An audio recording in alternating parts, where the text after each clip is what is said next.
Okay. All right, let's get started. The roll's been called. We do have a quorum.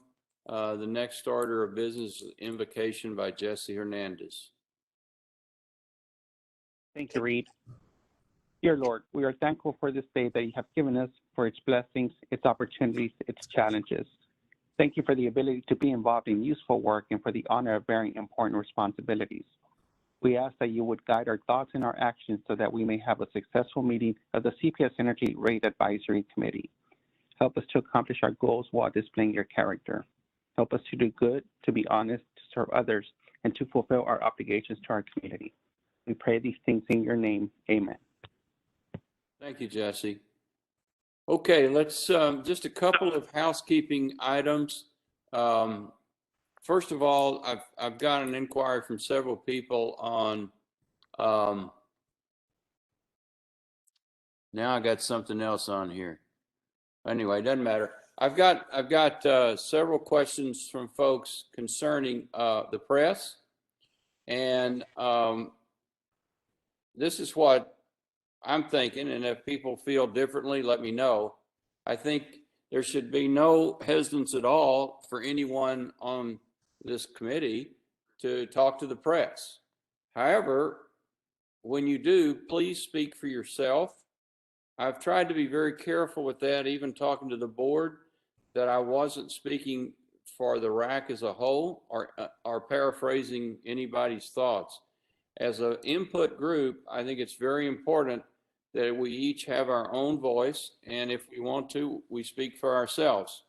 So let's try to do that. If someone has some concern with that or wants to have some way that we put out a joint statement, which just sounds like a horrible process, but we'll do it. If you want to, then we'll go it that way. But I prefer to just have people speaking for themselves, and I don't think there's anybody on this committee that can't do that.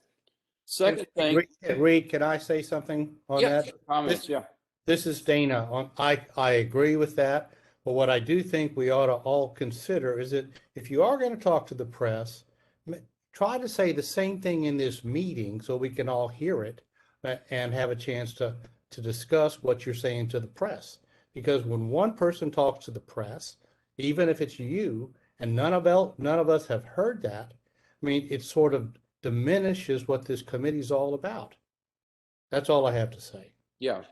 Fortunately, I haven't had to speak to them, but I think it's a good thing to do. If you're saying something to the press, please have said it here so that everyone knows where it's coming from.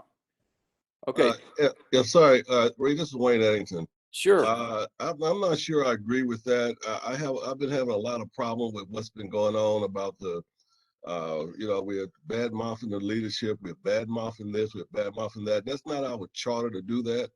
And so if something is going to be said from the group, it needs to be representative of the group. I don't care if you're the spokesperson or so on, but you can't be on the group and then act like a person that's not on the group and then just say all kinds of things, because people are going to take that as representation of what the group is thinking of saying, and that's not fair to everybody else. Well, Wayne, name some names. What are you talking about? About what? Yeah, what are you talking about? I haven't heard that. What I'm saying is that when we did the voting, it was about leadership. A lot of times it was about leadership. It was about the mayor shouldn't do this here, and on and on and on. And that's okay. But to me, if you're part of this group, those are not appropriate comments as a part of this group. If you want to be a civilian and make those comments, that's fine. But if you say them as a part of this group, that can easily be construed that this is the way the group feels. And that's only my concern about it, is if people do that. I don't have a problem if Reed want to be the spokesperson for the group, that's fine, but we shouldn't have 25 people going out in different directions saying things, especially in a line of criticizing the leadership or whatever it is, and they have their own opinion, and that's what it is. So if you have your opinion, then you should be a civilian and not be a part of the group. Our charter here is to do stuff as far as helping with the rate structure and so on. We're not put here to badmouth people or badmouth the group. And all I'm saying is that if everybody and their brother can just go out and just talk to them, people are going to construe that as being from the group. And that's my only concern. Well, I agree with that, but I don't know what you're talking about because I haven't seen that, you know. Yeah. Again, Wayne, let's that's a good point. Let's just talk about that a minute. And if other people want to chime in, I've got the chat up. Just put your name up there. What I was trying to say, and maybe not very well, is that if people want to talk to the press, please do it as yourself and as an individual. Yes. Kind of just what Wayne's saying, and not speaking for the RAC or other RAC members. That's all I was trying to say. Everybody has the right of free speech, but I don't want, I'm kind of saying the same thing Wayne's saying, is that, but I haven't seen anybody in the press maligning the staff. What I have seen is opinions that people have about what should be done, maybe, that might not be all the opinions of the whole group. So all I was trying to say is, please, if you speak to the press, please make the press understand that it is you as an individual and not as a member of the RAC. That's all I was trying to say. Hopefully that's clear. If it's not, I'll try again. I agree with you, Reed. I apologize to you, Dan. If I didn't mean to infer that someone has said that outside the group. Yeah. I'm only talking about the comments that said in the group.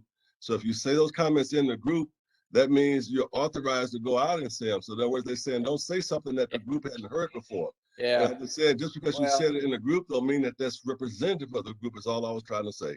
Okay, well, I agree with that. I think we're together. I don't see anything else in the chat. Is there anyone else that wants to? I have a comment about that. I've got it in the chat. Yeah, I mean, look, it's a free speech country. We are here representing the citizens. So if you're going to say this is being live streamed to the world right now, okay, so anything that we say is in the public already. Right. Our comments that we were asked to provide when we provided the vote were already out there. I've never actually, I don't think I've spoken to the press about RAC yet at all. I may have back in the beginning, but I can't remember that I did.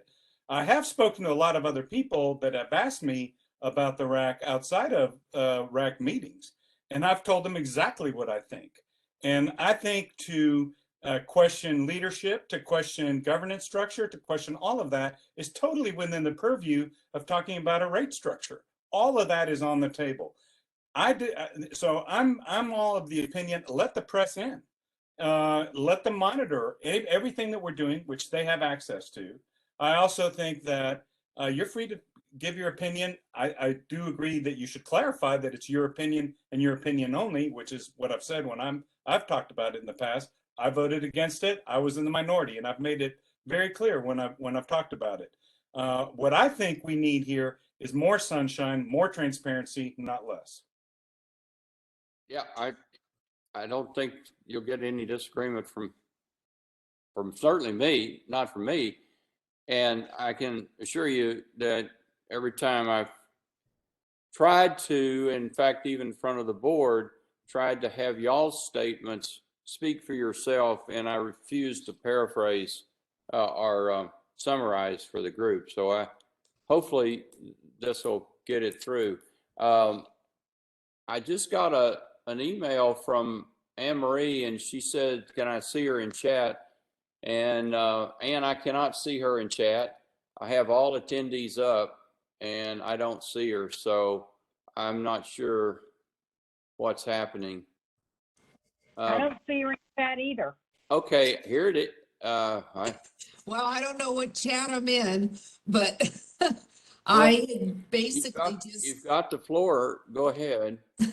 thank you. I had just basically said where you already are now, which is Wayne was referencing a meeting and Reed was speaking about opinions to the press. So we've got that all ironed out. But now I'm concerned. I was here 5 minutes before the meeting, but I didn't hear roll call. Maybe it was earlier than that. So just want to make sure No, what she did, Anne Marie, is she takes the roll call off of the attendee list, okay? Oh, okay. We're So not, you're, you okay. know, and again, I don't even see all the attendees. Let me see. I'm not even sure. And we started with her doing roll call, so that changed, I guess, and I missed it. So that's fine. Yeah. Like, so if you hit on your deal and you see participants, you've got all the participants listed, and that's the way she's taking roll call. Perfect. Yes, ma'am. I have you accounted for. I think there's only 3 members that are not present. Okay. So I- Say, and this Peter Onofre, I also came in as you were doing that, but just a comment on the chat. The chat is showing that it's disabled. So I don't know if that's something that you can address. I can't, but I think Adrian can. So Adrian, can you Okay. look into that for us? Reed, Thank did you, you Peter. see my comment in the chat? No, I did not. Apparently it's disabled, Jim. All right. Right. And I just wanted mine's to not ensure disabled, that but I was, just sent out a test to see if anybody sees it. no. No, Go ahead, Jim. I just wanted to ensure that I was counted in the roll call. That's all. You Yes, are. sir, you are. I got you. All right.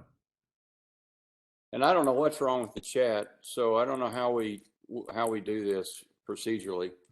Hi, Reed. This is Adrian. You can check the chat now. It should be. I don't see it disabled, so I'm not sure what's going on. Somebody put something up. I just put up a testing if anybody No, sees it's not it. here. Hmm. Oh, now it came up. Adrian. Now get one. from I see Adrian. Adrian's, yeah. I And- just threw Yeah. out. It's been Now there. Al's got one. So it's Okay. working now. Okay. All Did you right. see mine? I threw up a test. Who's I do you? not see yours. Happy New Year, everyone, by the way. Happy New Year. And it's Kurt Anastasio. I just want to record myself as present in case you missed it. Yes, sir. I saw you, but thank you. All right. Second piece of housekeeping is something we're going to try to do today is y'all all saw the agenda. The order changed a little bit. I'm not sure why, but wow, something went away. Anyway, what we want to think about today as we start into this generation planning is we've got to, as a group, have something to discuss. And as I've tried, and I'll continue to try, to be long on discussion, short on presentation. And to have something to discuss, we have to identify an option to discuss. And by discussing an option, I think we'll all learn something, as opposed to just looking at presentations about generation. Now, today we're going to see 3 presentations. The first one is John Kossop and his folks are going to put it up, and I asked them to do this because it gives us some background on the units and how they've operated against capacity. Because what we're really looking at is we're looking at changing or adjusting the mix or the portfolio of units as we go forward. And it can be very complicated. And while we have a climate action plan, it's pretty far out there, and we need something short in to talk about. So, and that we'll have plenty of time for people to hit back on this and say this is not the right thing to discuss at the end of the meeting. I'll make time for that. But what I want to start thinking about is a scenario that converts Spruce 2 to gas, closes the Brawning plants, and continues to purchase solar. We're going to not study this on a forecast basis because the assumptions are so complicated. We will look at it on the last 4 years of history and see if we had this on a backcast basis for the last 4 years, where would have we gotten in problems? Where would it have not satisfied our requirements? And we will look at it on a volume satisfying basis first. Ultimately, we might move into looking at cost, but right now We're just trying to answer the question, if we had a different portfolio 4 years ago, would it have worked? And if it didn't work, where didn't it work and why didn't it work? So as we go into this first discussion with John Kossip and his folks, let's talk about, we're going to have an introduction first. I forgot about that. But we're going to actually get to talk to all these people as they come up. So if it's okay, when you just come up and do your part, just do your introduction then. Is that okay? Can we be flexible there? Somebody say yes or no. Yes, sir. I'll say Okay, it for thank him. you. So absolutely. All right, so the first presentation is John and his folks and Rick, and they're going to talk about showing us these slides that you saw last night. I want to apologize, we didn't get them out sooner. We'll continue to work to do better on getting them out with more notice. In quicker before, give you more time to read them. Okay, so here's the first presentation. Can I chime in real quick? Somebody, I didn't see anybody in the That's chat. me. If It's somebody Femi. wants to come into the chat. It's Femi. I could not. My chat messages didn't are not likely getting through, so I'm chiming in real quick. Sure. Are we saying we don't have public comments? Just going through We the agenda. had no public comments. Okay, thank you. Sure. Go ahead, John. Please start. All right, will do. Good afternoon, everyone. Glad to be here to talk about total electric demand and the supply for that demand. John, introduce yourself. I'll go ahead and introduce myself here. John Kossip, CPS Energy, Senior Director of Energy Portfolio Analytics. Been with the company 20 years. Most of that spent in the planning and resource planning group. I manage the long-term resource planning group, a demand side group that does forecasting and load research, and also a market analytics group that performs analysis for the wholesale market. I have a couple other folks. Reed, do we want to mention or introduce everyone on the agenda? Group. Or, and if Rick's going to be on with you on this, and have him introduce himself too. Okay, I think we can go ahead and pause and introduce the individuals on the agenda there. Benny Etheridge, do you want to come on just briefly and introduce yourself? Yeah, absolutely. Well, good afternoon, folks. I'm Benny Etheridge. I've been with CPS approximately 7 years. I come here from the independent power producer side of the business and the private equity group after starting my career over 35 years ago with Houston Lighting and Power Company. During that time, I've probably been running power plants and individual or groups for 28 years. I've had commercial organizations, little business development, so work in all key areas of the power generation business. Rick Urrutia cannot be with us this afternoon. Rick is on my staff. He recently joined our team replacing Jose Trevino, who left us to work for another company. Rick brings 15 plus years of experience in the industry in the power plant business, building on a career in construction with HB Zachary. So he's been here for quite some time, an experienced leader. Again, I'm sorry he couldn't be here today, but as you all know, we're experiencing some pretty significant winter weather. And in an effort to make sure we are fully prepared, he is spending time with the field teams. Our plants are prepared. We've got a great staff. They've done a lot of good work. Our commercial team has put protections in place, but we're using belt and suspenders at this point. So Rick will join us at a future meeting, but today it'll just be John giving the presentation. Thank you. Thanks, Benny. Is there anybody else, John, that we need to introduce? Yeah, Mr. Kevin Paulo, if Kevin, if you're on. Yeah, I didn't know if he was here yet. Yeah, good afternoon. My name is Kevin Paulo. I'm Vice President for Energy Supply and Market Operations. So I've been with CPS Energy about a little over 15 years. About the last 9 years of that have been involved with the market side of the business.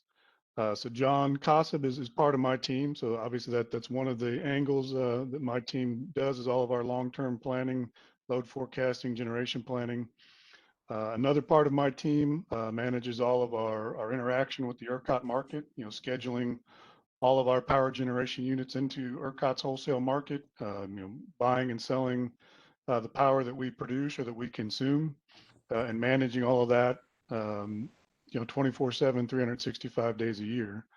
And then I would say the other significant portion of my group or my team is our fuels team. So we're responsible for purchasing really all of the fuel that we use in our power plants, and that ultimately all of the natural gas as well that we send through our distribution company to people's homes and businesses. So those are the kind of the high points of my team, and very happy to be here today to talk with you about our generation plan. Thank you, Kevin. Okay, I guess, John, you're on. Yes, sir. Thank you.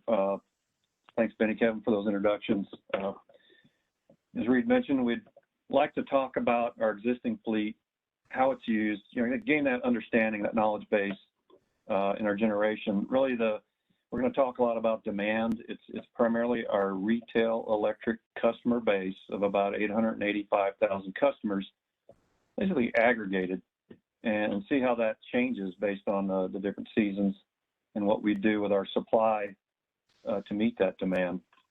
Really, it's our service territory, roughly Bexar County, that we're talking about. This supply needs to be precisely matched to demand. There's only small amounts of electricity that can be stored and used at different times of the day, and that's expected to grow. It's a precise balance. It's done every day, every second, to maintain statewide grid reliability.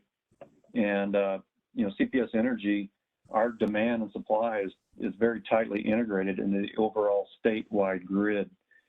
So there's you'll see a lot of variables, a lot of requirements, a lot going on with the grid, but that's all managed using sophisticated computers, communication systems, that enables it all to happen. So we're going to review some statistics over the last 4 years, primarily here, about our demand and our generation resources. So let's go to the next slide, please. All right, a little bit of background on just to, we can get lost a little bit in the terminology. So hopefully we can help provide a couple of memory joggers here to help kind of as we get through this, and hopefully I'm trying to use more common terms so we don't get into jargon, so this thing's understandable and we got a good base. Talk a bit about how resources are used, what order that they are dispatched and used and each day. A little bit about our demand and how that's varied around averages and how weather is going to affect demand.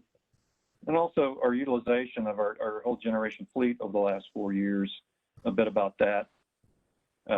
Then get into seasonality, summer, spring, winter, the variations there, and some things that you have to plan around. Now, this glossary is moved up a bit so we can take a look at resource types and start to learn the names. And when we try to abbreviate names and things like that, it can get a little confusing. So we've got that up front to help refer to as we move through this. So let's move to the next slide, please. All right, common prefixes, kind of a review for most, but I mean, some of this could be a little hazy, and it's really easy to get off track. So really, here we're working with large numbers, and we've got to deal with those and make them more compact so we can efficiently communicate. So, use of the metric system prefixes is very common. So things like, kilo or kilowatts is, 1,000, mega per million, and on and on. So you can kind of see how we're gonna be using, several of these prefixes in this presentation. So next slide, please. Good to have a baseline of power and energy here. So let's just take a couple minutes to talk about it. Power, is work over a period of time.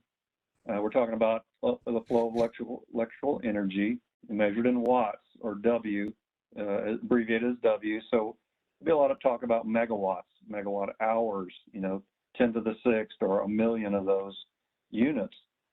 And just kind of a brief review of power, what is it? And a simple way to think about it, voltage times current, those two factors together gives you power. All right. Now, a simple way to think about it is a garden hose.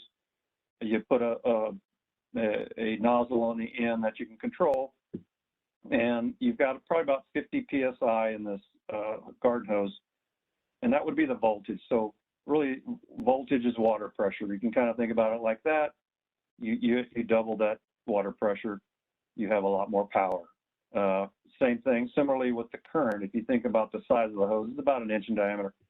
If you made that a foot in diameter, you'd have a lot more current flow and you'd have a lot more power. So those two factors together, kind of think about it like that: pressure, the current flow, kind of help to think about power. But when we measure power, it's really that instantaneous amount that you can deliver, the maximum capability. So we're going to talk a lot about capacity to deliver, but then you got to think about how much did this plant actually run, and that's where we get into energy. So we'll talk a lot about energy.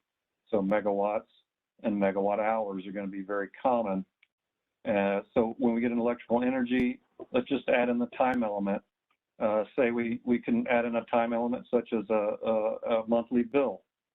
Well, we got to know the watts and the hours that were consumed, put those together, and we have the energy defined, and we can then develop a bill and determine how much energy is consumed. So watt hour, kilowatt hour, megawatt hour, very common.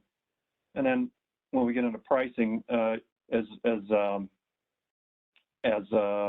I know the Rate Advisory Committee did quite a bit of work here recently with rates and working on that. And I suspect y'all got deep into discussions about dollars per kilowatt hour, cent per kilowatt hour, things like that.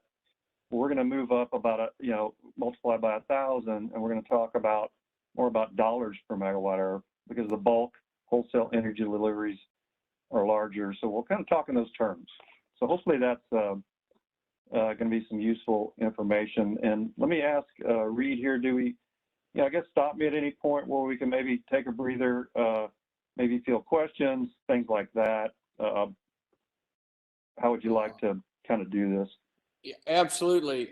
If you have if anyone has any questions, just put it in the chat. I'm seeing the chat now, and if somebody doesn't think they're getting recognized, just text me. But right now, let's go on to the next step, unless somebody has a question. All right, great. Next Okay. slide here. A little more foundational information, how generation resources are used, and let's take a look at that, the sketch. It's one day. We got a, x-axis, we're looking at the start of the day to the end of the day, say 1 a.m. to, midnight. And we have a little sketch of an expected load curve. This is the demand from the customers, and that has to be met. It's not shown matching precisely, but it just shows some blocks of types of units, types of generating units that are used. And the stack is important to go from the bottom up. It's really, these units are dispatched into the market or offered in the market by price. And it's really not an all-in price, but you can think of it primarily as that fuel price. There's some other variable costs in there, but really you think about fuel. So the lowest fuel cost units and the most efficient will dispatch first. And then we show wind and solar renewables, which basically have a zero marginal or dispatch or fuel cost, and those are shown there. We also have units that help deliver energy precisely to meet that demand line. It would be all filled in and smooth. So you have intermediate units, you have peaking units, and there's different types of technologies that can vary their output and make and start up quickly and things like that to kind of match what we need for customer demand in all seasons. You notice that wind is sketched with typically for the Texas market, Wind tends to generate the most at night, drop off a bit during the day, and then generate again at night. So you kind of see that curve. And then solar is shown to kind of represent that, morning to noon, morning to evening. I kind of think about it as 8 a.m. to 8 p.m. It does vary some, but that's kind of what I think about as far as solar output, the typical amount you get. Intermediate, kind of balancing those, between base load and renewables. I kind of jumped around there. Let me jump back to base load. Those are the ones that have that really competitive fuel price, and you're going to run those at the top, run them flat out all the time, and spread a lot of output over the cost, and to really minimize fuel and energy costs. Intermediate units have that flexibility to kind of move between base load, and then they have the peaking that will come in and have more flexibility to kind of fill in the gaps as renewables will vary, load will vary. There's all kinds of variables that have to be met to precisely match the demand. So next slide. And maybe I'll stop and see if there's anything about that that we want to discuss or talk about, or is there anything that would kind of help with the kind of foundational knowledge? I threw out a question. This is Dana McGinnis. Yeah, so it's a nice, cute little graph there, but what happens when you have a cloudy day and the wind isn't blowing? Does your intermediate, you have enough intermediate to take up the slack, or how does that work in your theoretical story? Yeah, we'll see that. We're going to move right into actual output. We're going to show how our units respond seasonally, monthly, and then also show a typical summer, winter, and a spring day. So we'll see some of that. Okay. And you'll be able to see, actual data on how our units respond. But yeah, they do. They fill in. There's forecasts. We have a good idea day ahead, hour ahead. We have a good idea what's going to happen, and plan accordingly. So good question. Let's go to the next slide and get into the demand piece. We're going to talk about demand, then we'll get into the supply for this demand. So this is CPS Energy Demand. It's monthly demand. It's terawatt hours there on that y-axis.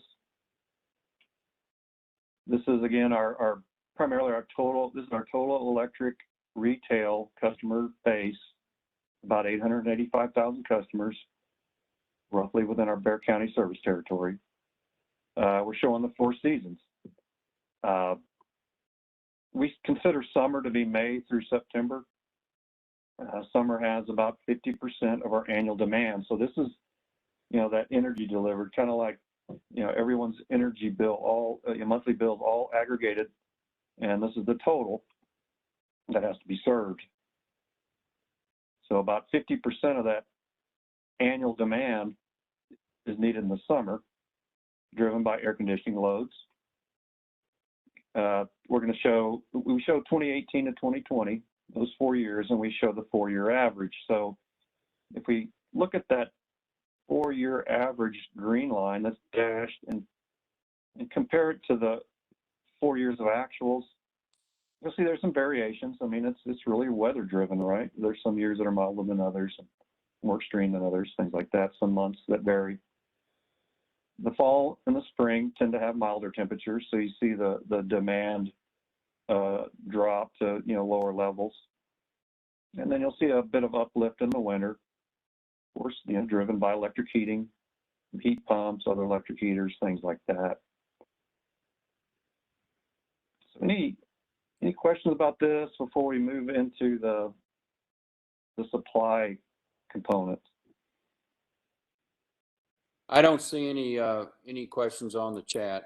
And just so everybody will understand, I think we've all figured it out that if you'll pick all panelists, it'll go through, okay? Go ahead, John, thank you. Yes, sir. Okay, next slide, please. Okay, so a little busy here, but resource name and type, we've got to abbreviate it. We tend to use the short names a lot. And this will kind of help piece together just what are we looking at when we talk about a unit like, for example, STP-1. That's a South Texas project. It's a nuclear plant, and it's a base load unit. So if you remember the sketch, that's the one that's going to be running quite a bit as a base load unit. Then we have coal as a base load / intermediate. It has a couple of uses. We have the Dealey plants that are shown there, JTD 1 and 2 or Dealey. We'll see that in calendar year 2018, but not the rest of the years. Those 2 plants, those 2 coal units were closed early, replaced by a gas-fired combined cycle plant. And those are also base load intermediate type. And we have a grouping there that's Summers, Bronig grouping. Those are intermediate peaking type units, gas steam. Their role has changed. Those are all in the 50-year-old range. There'll be some more discussions about those as those are aging, and we've got some replacements in the plan for these units. They've been very good investments. Their role has changed a bit. They were more of a base load when they first came on in the late 60s, early 70s, but now kind of moved to a more of a summer peaking kind of role, and we'll see how that fits in some of the next graphs. Then we have combined cycle. These are very highly efficient gas units. Von Rosenberg, Rienda-Gallus, base load intermediate. You'll see those listed as gas, CC, or combined cycle. And then we've got 8 Milton Lee peaking units. Those are very fast start, very flexible to help kind of fill in the gaps that we talked about earlier. And those will be, you'll see those as gas CT, and those tend to be the last ones dispatched. One thing about, well, there's some technologies here, like the steam technologies, which would be nuclear, coal, and our gas steam units. Those type of technologies are not as flexible, but they have some ability to ramp up and down and to be controllable. But those can take as long, if you start some of those from a cold start, those can take as long as 13 hours to start and come up to full load from a cold start. So we know that, we plan that in advance, but that's just one of those other variables that have to be factored in. And that's really a function of thermal stresses. They have a lot of heavy pieces of metal in the steam components, steam turbines, steam drums, things like that have to be heated at a very specific rate until they're ready to go and ready to run. So a little bit about technologies. We can probably talk more about that. There was a handout that kind of gets into the technologies and what's out there, how they work, advantages, disadvantages, things like that. So next slide, please. A quick question. I keep John, I think Dr. Femi has a quick question for you on slide 7. Okay. Yes, sir. Hi, John. Actually, you were speaking to exactly what I was asking about. When you look at all these intermediates versus base load versus peaking types of demand, and how you assign or allocate or whatever, I'll use the word assign plans to those specific demand types. You were talking about how quickly they can ramp up and things like that, but looking at natural gas specifically, I can see that you have natural gas spanning just about everything from intermediates all the way up to peaking. Is it possible that some of some of the MBL plants, for example, that are strictly peaking could actually serve intermediate or even drop down to base load if needed? If needed, they can, for periods of time. Overall, the cost of the fuel and the efficiency, it may not be the best for long term, but certainly they can. They can run for a long time. You can turn them on and run them for days straight. So they can kind of bridge certain needs, but these show the general categories of how they're used on a daily basis. All right. John, could I add to that briefly? Wait. Sure. Let me let me interrupt here. If we could, if you can just put your name in the chat, I was getting ready to call on Femi, then I'll be able to keep a list and we won't talk over each other. So the next one I have on the list is Dana. And then let me know, just please put it in here so we can do this. Thank you. Go ahead. Hi, it's Dana here. I think I have the answer to my question already about how big those Milton Lee units are. It looks like they're each 4-cylinder turbines are like 192 megawatts for each 4. Each Milton B. Lee unit is about just under 50 megawatts. Yeah, so that's all. Just I have them 50. listed at 192 for 4 units. Yeah. Yeah, that's right. Okay, I answered my own question. Thank you. All right, is there someone else that wanted to ask a question? Reed, Benny, I was just going to make a comment on the MB Lee peaking turbines. Sure. These are aeroderivative turbines, like aircraft engines, and Right. they have a little bit higher operating costs. Their maintenance costs tend to be a little bit higher. Their value to the business is that they respond very quickly, and they can run for extended periods of time, but there is a higher cost. So it's not the best choice for intermediate duty. In a pinch, they can push out, but there's a higher cost and increased maintenance cycle required to do that. Okay, thank you, Benny.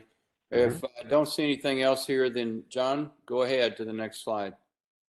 All right. Yeah. So I didn't show our renewables there, or the renewable fleet. They're aggregated here on this generation slide at the bottom. We do have 6 wind plants that we have purchase power agreements to take the energy delivery off those plants. We have 15 solar plants, and we have 2 landfill gas plants for a total of about 1,600 megawatts of capacity of renewables to complement the, I guess what we call the conventional type of units.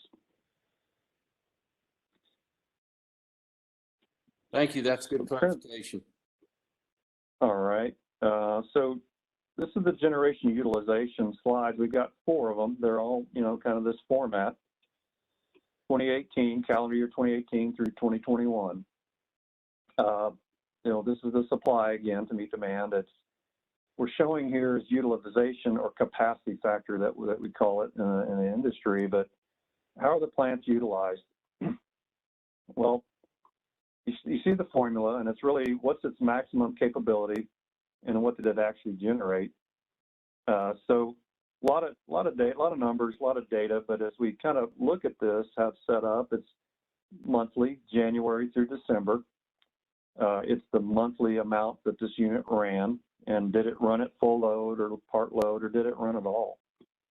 And they're kind of grouped like went through earlier with base load intermediate peaking, and then renewables.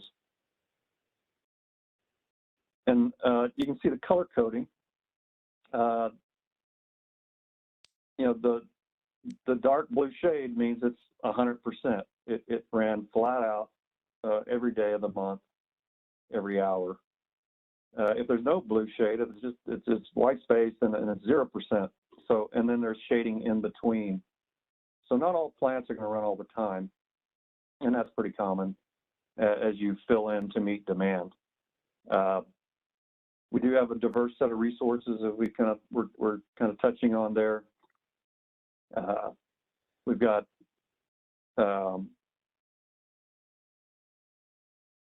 let's see here. I'm trying to scroll down on the screen here to the correct points. Okay, so let's kind of look at, we can't hit every number here, but we can kind of look at the general themes.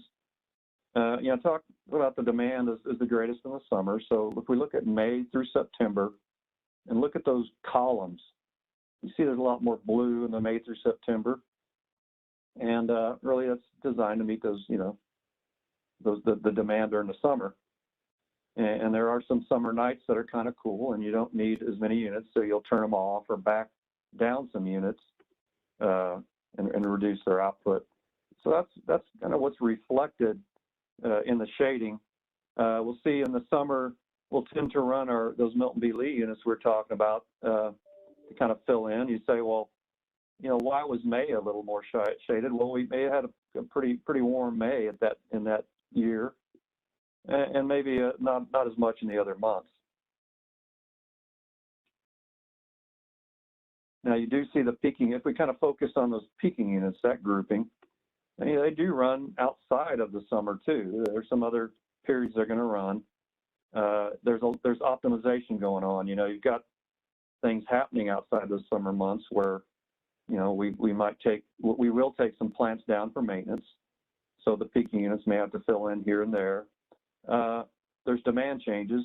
Gas price does vary some, and market price. A lot of variables. It's all optimized, and it's something that's done, all the time to make sure we maintain a affordable energy supply. Now, solar, we can see solar at the bottom and kind of follow it across monthly. You'll see some seasonal patterns. You're going to get more sunshine in the summer months, longer days, etc., and then a little bit of a drop in the non-summer months. And then wind, you'll just kind of see some variability there as you see the wind kind of move across. So it's a lot less predictable than the solar. So that's just some typical characteristics. So let's move to 2019. The next slide. You'll see a similar pattern. You'll see a lot of dark blue with the base load intermediate units kind of filling that role. And then, seasonal differences where we had a fairly warm August. I think we're above average in August in 2019. So we had quite a few units running, and many days we'll have everything on and running flat out. And similar patterns. There may be other months where it's a little milder and just not as many units running. We have some opportunity to further diversify by maybe making some purchases on the wholesale market to where we don't have to run our units, and in some cases. So, taking advantage of that, optimizing things like that. So let's go to the next slide, which is 2020. And a little shift in the patterns. You notice if we look at the very first row, that's a nuclear plant, and those are running flat out. And then every 18 months, we'll take them down for a refueling outage, do some other maintenance work, and then bring them back to full output. So you see that white space there. The other patterns are just very similar. The similar, intermediate peaking, filling in as needed, optimizing. Renewable variability is, kind of being managed there. So we'll go to the next slide. And this is the fourth year of 2021. Similar patterns. 2021 happened to have a very mild August, so you don't see much on the peaking units there in that August column. See pretty low numbers, but that's just kind of the nature of it. Very mild August, and they just weren't needed as much, but still they're ready to go if needed. John, this So is Reed. before You might point out February there. Yeah, February, you see a big uptick in February. February was that Winter Storm Uri event. Quite a bit of demand in that week to 10 days of that very cold period. So, that heating demand went up, an uptick there. It didn't last the whole month, but a significant amount of that month, it did affect your monthly numbers. So as we total that up, you can see that shading show up for most of February. Most units, quite a bit of running, units being run there during that period. So again, weather variability and being able to adapt and manage to those type of events is important when you build your fleet, your generation fleet. So anything else here before we can transition to a little bit of a different view? I see no questions on the chat. Oh, wait, here's one from Femi. Go ahead, Femi. Okay, Reed, thanks for actually highlighting that February 2021. I was looking at that as well. There is a lot behind those numbers that are not shown because, I mean, obviously because all we're seeing are numbers. Um, this was also the month in which ERCOT had asked for the curtailment of load.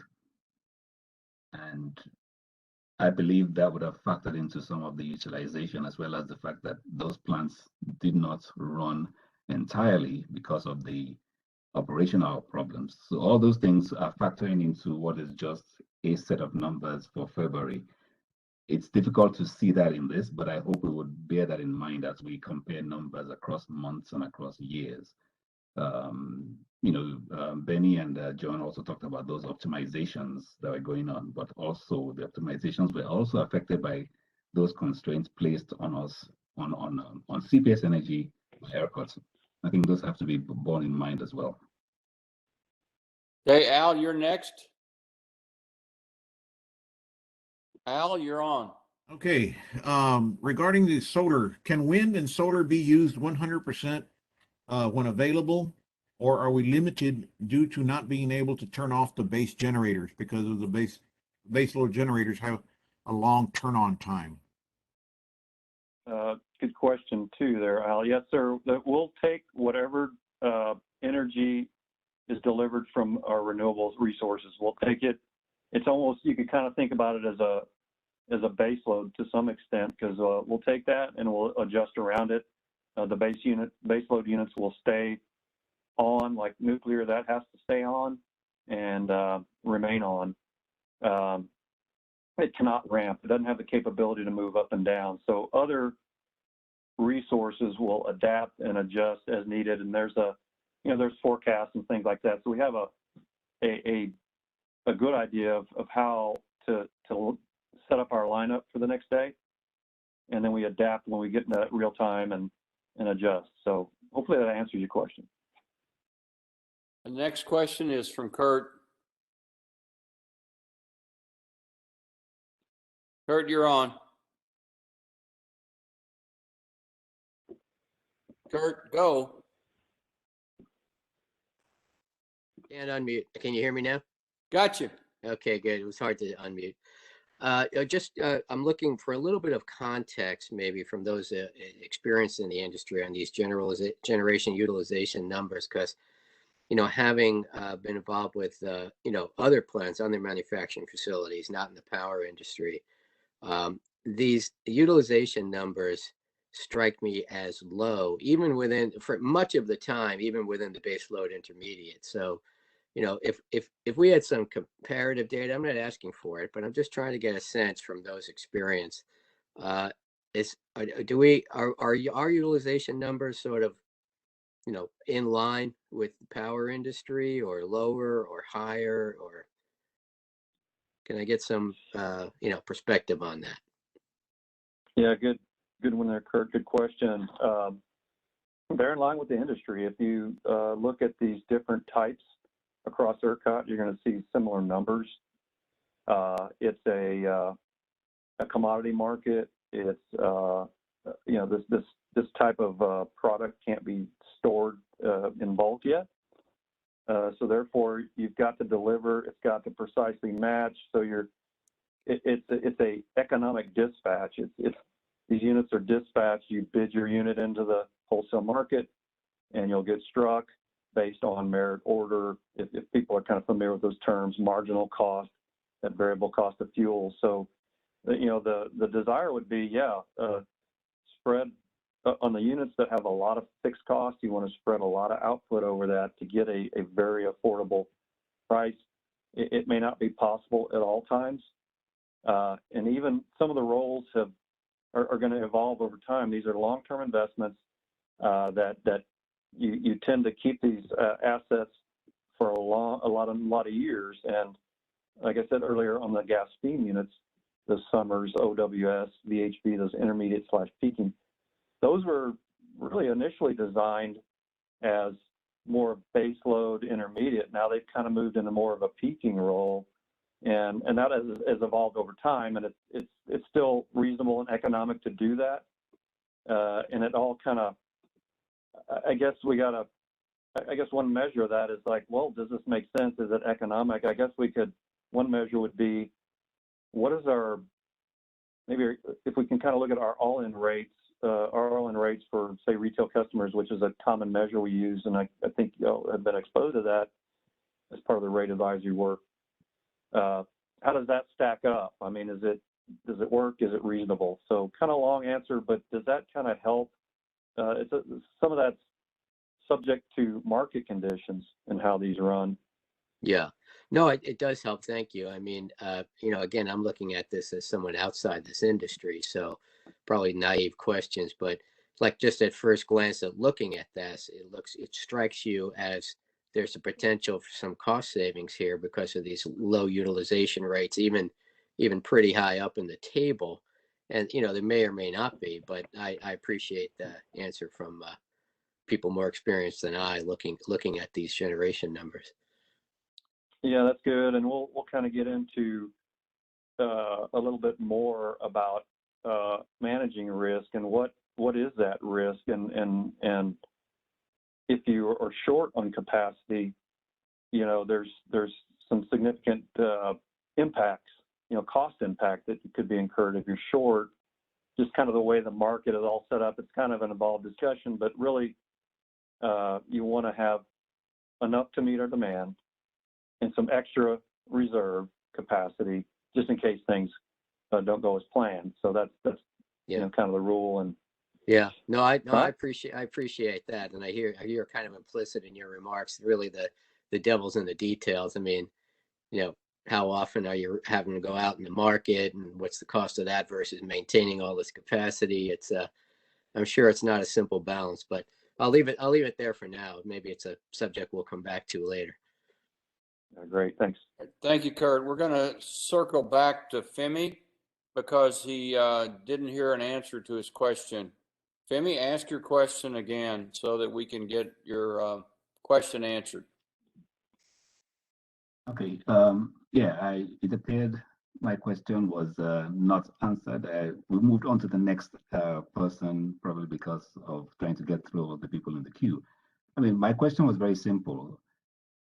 Is there any context you can give? And that might perhaps be lined up with what Kurt is saying in terms of what's the context for those capacity utilization differences that we're noticing that we saw in February 2021. We all know what happened, but can you say anything more than just the fact that we know there was curtailment in load and some of the plants did not work? And then is there any other context you can give to what appears to be a spike in the February utilizations that is compared to the previous years? Yeah, Femi, I guess you're right. When you look at these rolled up numbers, it gets kind of difficult. So you got to know the key takeaways and the factors of those variables. There's a lot of variables, but what are the key ones that changed and moved on us? Certainly, we had record-breaking consumption and usage for heating because of the record cold. We also had interruption in that demand, which reduced it. We also had issues with generation. The supply piece had issues there. A lot of that key takeaways are detailed in the city's report that they did. We supplied a lot of data that focuses on February and kind of the key takeaways and things we can do better to prepare for those extreme events. So really, that extreme event had some things that you don't see very often, but we certainly got to be ready for that and prepare and ride those type of situations out. So that's certainly we have the day-to-day things that are fairly routine and can handle them, but then there's these extreme tail events that are really a key focus as our generation fleet evolves in the future, and the choices we make for that are going to be important. So hopefully that helps. I didn't generalize too much, but hopefully that kind of helps some there, Femi. Any follow-up? Yeah, I it would say, does start to address it, but I think it's something that I would most likely circle back, especially when we start looking at possible scenarios further down the line. Thank you. okay, Yes, sir. thank you, Femi. Okay, the next one I have on here is Peter. On Yes, front. yes, sir. Thank you, Reed. Yes, I have a question related to the demand on the units. So during our September 9th rack generation planning work group session, it was presented that the Flex Step provided 10% of the resource plan capacity as part of the flexible plan resource. If STEP is eliminated, will this increased demand on the units equate to 10%? In other words, if that energy efficiency component that applies to demand is 10%, is that how it would affect the demand on the units? And can you explain how that's formulated? Okay, Peter, I think to be able to get you a good answer, I don't think I can get that off the top of my head because there's some changing variables here that we'd have to address. But we may want to talk about STEP a bit, and that's that demand piece, right? Okay, so what is the effect of STEP? It's going to help reduce capacity needed, and it's going to help reduce energy. We'd have to take a look at that scenario or sensitivity case that would say, okay, let's change the demand piece. The demand will increase some. I don't know exactly how much. So I don't really have all the numbers in front of me, but if you could submit that, we can take a look and see if we can get you an answer on that. Great, yeah, thank you for that, because I know that coming into the rack, it was an item that the board had said that we wanted to take a deep dive into, and I was just curious if anyone had done that analysis yet, and looking at the decay of the program and just where we're at with it, so we can better analyze how it'll affect generation planning. So that was my rationale for asking. But thank you. Yeah, yeah, I'm glad you brought that up. It is, just to add a little more to that, STEP is fully integrated into the load side. Our load forecast group has that in there. The decay is in there. The sophistication is there to forecast it, we think in a reasonable manner such that, okay, we've made some investments in Save for Tomorrow energy plan or energy efficiency. Those have a certain life, kind of like a power plant, and then those will decay away, and we want to replenish. So there's new programs, new technologies, new investments to be made. That's all layered in. So it does go into our load forecast, which would then, once we know what the capacity at peak is needed, what the energy requirements are, that then goes into the generation planning component to see how to meet that with the supply piece. So those pieces are there. There's a lot to it, and we can get into more of that as needed. Thank you, John. Appreciate the answer. Yes, sir. Okay, John, at this time I see no more questions. Let's move on then. Okay, we're doing okay on time here, Reed? Yeah, we're kind of getting our discussion going as we go, but I think we're just fine. I do have a question. We have just a few more slides, and we'll be through this. Okay, I heard another question. I think question. I don't see a question in the chat. Somebody speaking up? This is Al. On the numbers here that I'm looking, when you have the ones and the fours in there, even the down in wind and solar, what I'm looking at as well, how come those never get up to the 90% or the 80% or whatever their maximum is? And why do we run something and only have 1% of its capacity running? Yeah, good question. So the resources, I guess you mentioned renewables and maybe the conventional traditional type that can be controlled. The controllable resources might have very low numbers some months. You basically didn't need them at that point, but other months you may need them. So that's kind of it's really a function of the demand and weather conditions and what other units are maybe out on maintenance, kind of that optimization question. A lot of times you just won't run some of those units. You're kind of waiting for that peak. They're there ready and available.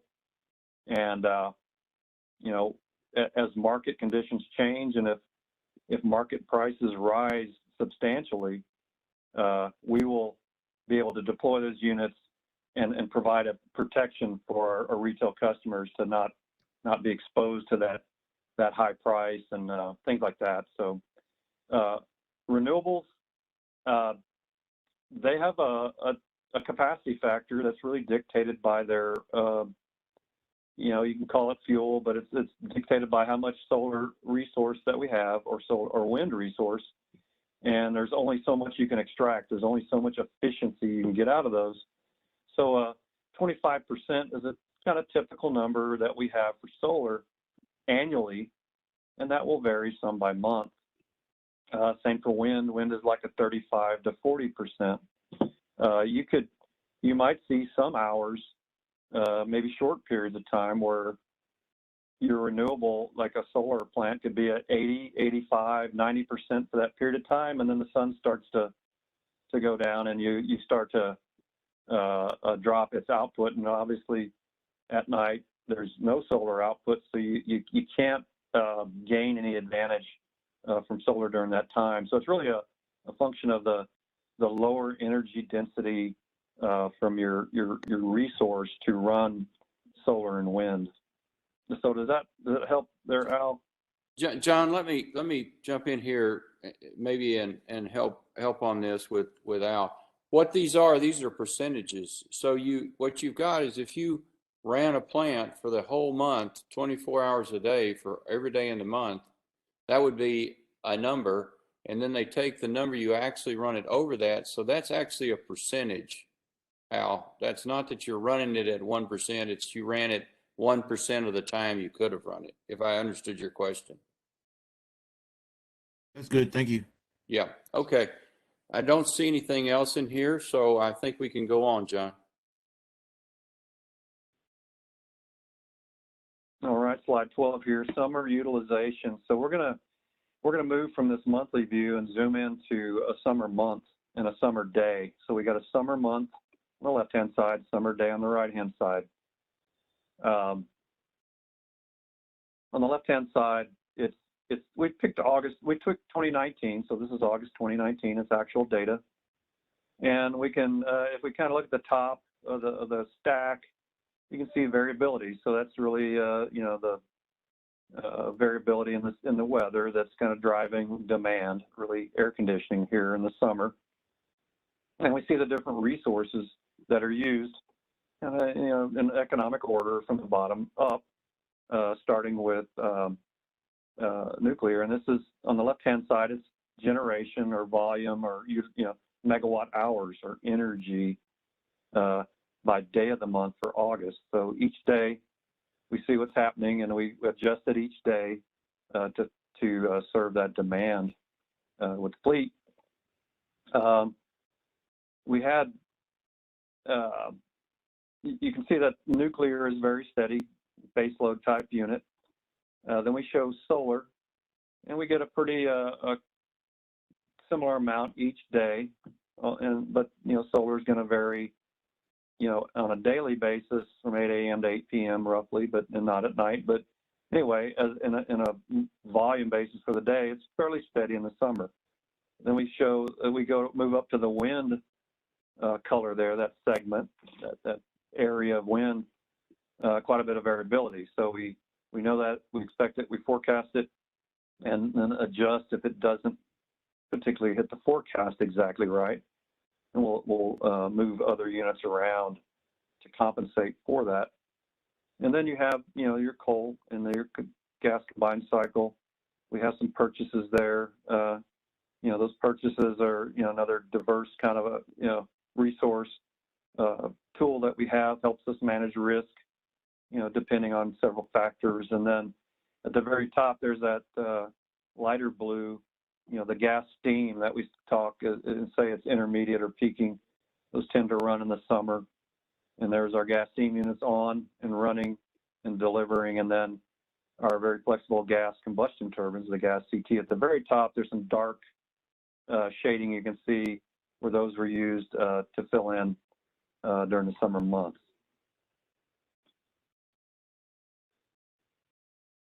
So let's move to the right-hand side. That's one day. It's 24 hours starting at 1 a.m. and then moving to midnight. We got everything on and running. Everything is on, pretty much running flat out on this very high demand day.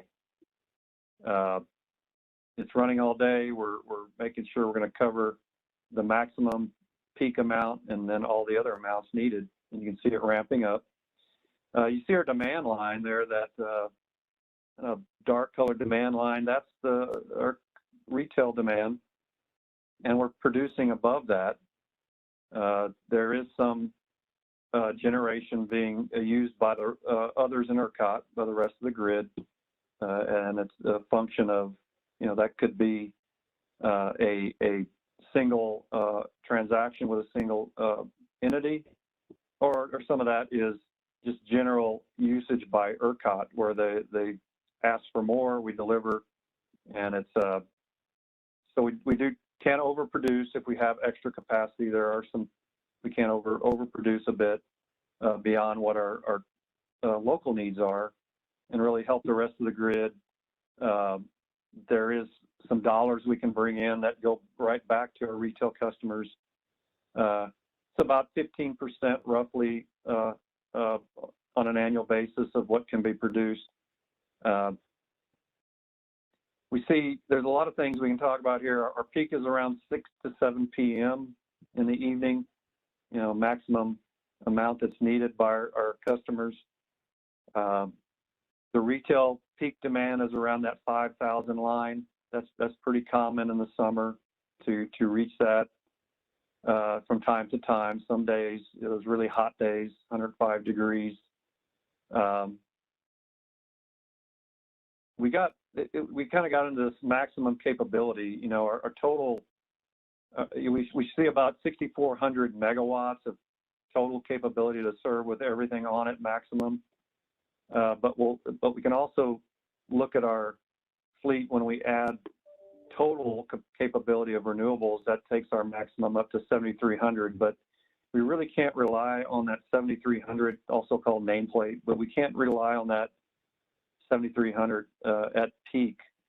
There are some limitations, and we do count the amount of renewables that we can expect to have at that peak hour. So about 50% of solar is counted at our peak hour, and about 40% of wind aggregated.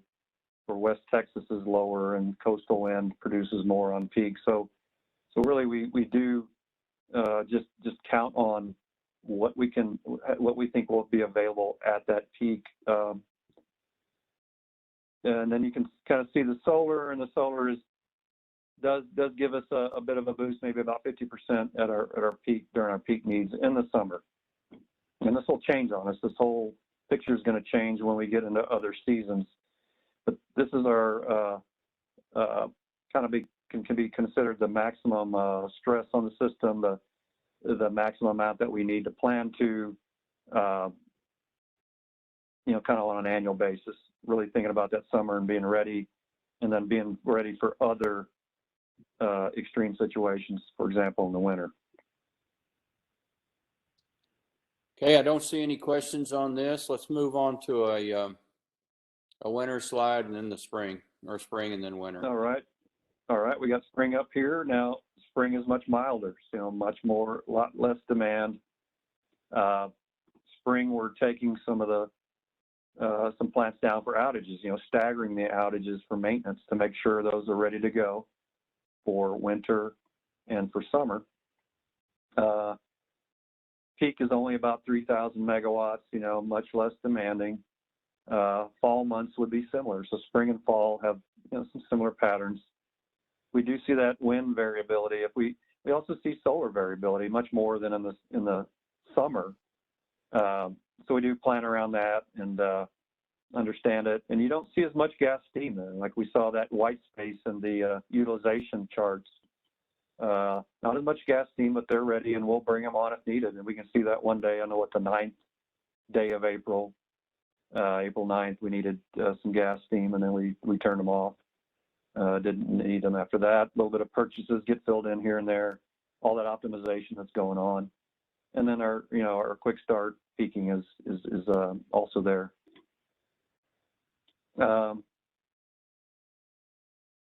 That's all I have on spring. So we'll Let's move go on on to winter, to, then we got some questions. all right. So winter's the last slide. Winter usage increases. It's the typical peak is about 3,500 megawatts, more than the spring, but less than the summer. Now, extreme days in the winter and summer can exceed these, kind of typical averages, and we'll prepare for those. Wind and solar variability, you can kind of see there in the let's page forward one more to slide 14, please. There we go. Okay. The winter variability curve, you can see a lot more variability on solar. There's less daylight hours, so you're going to have more variability. Or you got clouding, things like that, fronts that come through. Same thing that affects the wind variability. So we compensate that with our coal or combined cycles, and then fill in with gas steam, maybe some purchases. If it's less expensive to go make a purchase and optimize that way, we'll do it. And then you can look at the right-hand side, that hourly chart that you prepare for. And the day ahead, you're forecasting this, and you're setting your unit lineup, and you're thinking about those peaks, and you go, well, you're going to know that for the most part, solar will not be able to participate in the winter peak. It does participate in the summer peak and those spring peaks, but so you got to be ready with other resources there in the morning with that heating load and cooking, things like that. Same thing in the evening. You got that typical double peak in the winter. That's very common, and you fill in with other resources and make sure you manage that and serve the demand, fill those gaps. So that's all I have. So we can just open it up to questions and Absolutely. go from there. We have a question first from Femi. Yes. This is really a question that's coming from what I've heard just from conversations with the people in the community that I engage with. And it sometimes just requires clarification. We own the generation resources, the power plants, the Spruces, the Summers, the Bronigs, the MBLs. Own meaning it's owned by CPS Energy and the city of San Antonio. But when these plants run, and this is something I would like, the operational folks to clarify also for me, when these plants run and they put out their electrons, those electrons go into the Texas grid, off of which we then take, we as consumers take. Is that the correct picture, in the sense that it's not just from the plants into our distribution system, into San Antonio, but it's actually into Texas as a whole, and then we draw from that? Is that a correct high-level representation? Yeah, I mean, I think so, and I'll explain it this way. It's good to get in that discussion. It's in that there is some discussion about that in that how the market works handout. Okay. And there's a paragraph in there. It kind of goes to how the market's set up, and you got to think about a little bit about how power flows. If you recall, electricity will flow in the path of least resistance. So it's a big circuit, right? It's a big electrical circuit, and there's a lot of them, a lot of lines, a lot of transmission lines, a lot of distribution lines, a lot of generators. Power's flowing, and generally it's going to flow locally, those exact electrons. But really, the way to think about it is we do connect to the grid at the high level transmission system. We do deliver that power. We account for the power that our retail consumers use, our retail customers use, and we account for the power that goes to the wholesale market, to others, to help augment what's going on overall grid wide. So one way to think about it, seems kind of complex, but one way to think about it is a jar of marbles. The generator puts a marble in, the consumer, the user takes a marble out, and all the accounting gets taken care of by metering, and it's all set up, and it all works.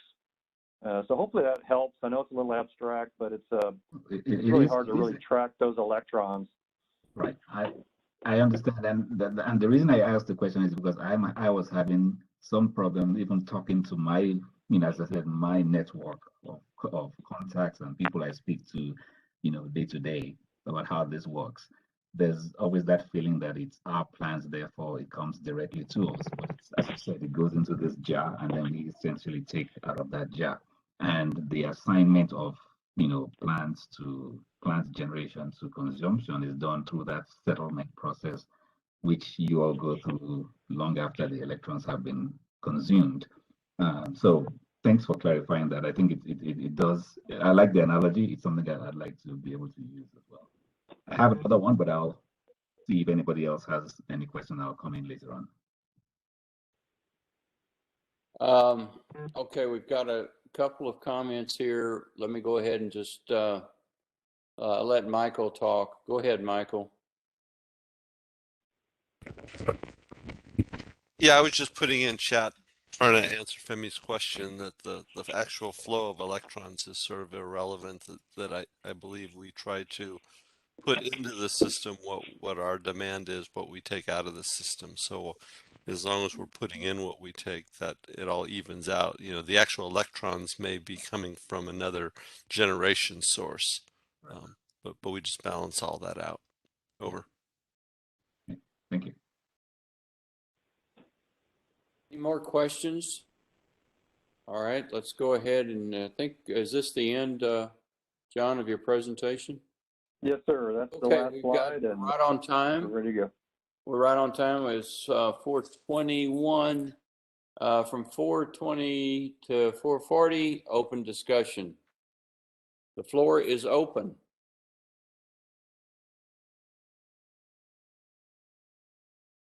Questions? Concerns?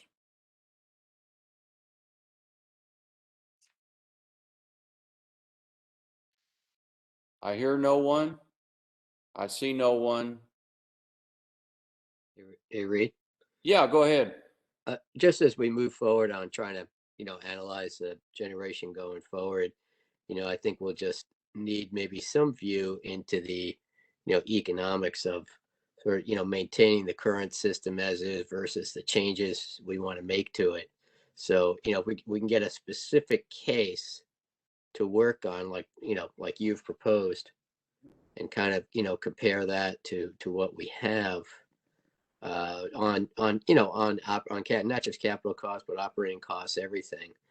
And the other objectives here, to control greenhouse gas emissions, that sort of, comparison would be good going forward, because it's a little complicated. We have to, buy and sell in the wholesale market. And, it's not just a matter of what are the units we have and what's the cost of running them. It's really what's the, all-in cost of maintaining the system. So anyway, just something that will be useful to look at as we move forward on the, varying from the base case. Thank you, Kurt. Okay, anybody else got any comments? If not, we'll move on into. I had. Whoa! I didn't see. I'm sorry. Go ahead. I didn't see your name. I'm sorry. Go ahead, Dana. Well, I just wanted to have a little bit more discussion on, I think what Kurt and somebody else asked about is the seemingly low utilization numbers over a month for pretty much all year on a great number of the plants. And I don't quite understand that either. Can we have another discussion on some of the the formula says that's the percentage use over a month that the plant is running, and some of them were like 1 and 2 and 4%. I don't really understand why it's used so little, and it's over several months, not just a few. So I really don't understand, what the problem is with generation if that's the case. I'll turn that back over to John or Benny or Kevin, whoever wants to answer Dana's question there. Yeah, this is John here, and I'll kind of take a stab at it and kind of look to maybe Benny, Kevin, if there's maybe another way to attack it to try to explain it. And we do expect pretty low utilization of those peaking units. They're there to fill in that top part. We know the cost structure, it's common in the industry. Utilization, is kind of in that expected range. Now, we're getting ready for summer, and really summer is that high risk period. Really, that August is a high risk. July and August, those are high risk areas. Really, the whole summer, we're getting ready for that. You have to have reserves. You have to have a certain amount of extra capacity as things change. You might have higher load than expected. You might have some units that have to go down for maintenance, either expected or unexpected. So there is additional resources that you need to have and plan for. So hopefully that helps some. There's probably more to be done there to help that explanation, but Benny or Kevin, is there something there that some thoughts y'all may have? John, I think you did a good job explaining this.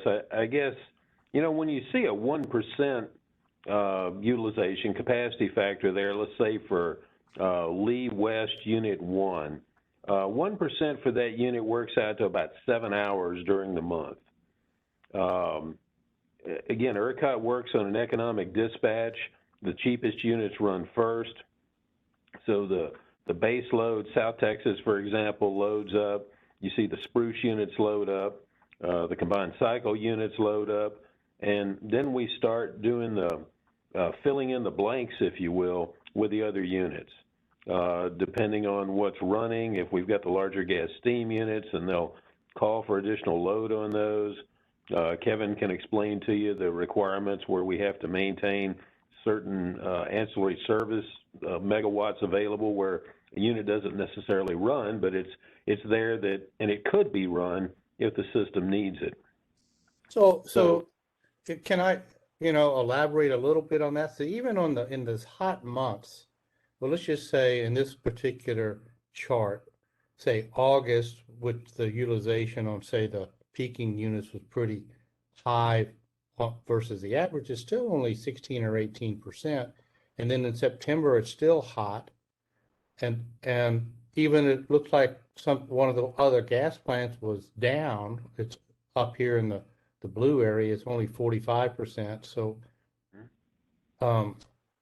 is it a function of, are we buying power off the grid instead of producing our own because it's too expensive? Or because looking at these numbers, maybe I'm dense, and so and maybe I am, but it just looks like there's a lot of extra capacity that we're not using. So there is additional capacity that we're not using, correct? But when you build out a system, as John indicated, there's a lot of moving parts. And so what we've got is a structure in place that allows us to provide continuous power for our customers. Even if a unit runs less than 1%, we still needed those megawatt hours, and that was still the cheapest way, the best value way to serve our customers. Kevin, would you like to talk a little bit more about the market strategy your team uses to manage these units for best value for the customers? Absolutely. A couple things that I would add to what John and Benny have already said. What this chart doesn't show is it's based on actual generation, divided by what you could have produced if you were running at full load 24 hours a day, 7 days a week for that entire month. What we're not showing in that chart is the value, if you will, for ancillary services. Ancillary services are different products that ERCOT uses essentially as reserve capacity to help balance frequency in the market. You know, so frequency stays at 60 hertz and very close to it. ERCOT uses capacity as well, if, you know, to account for if a unit unexpectedly, you know, trips, for example.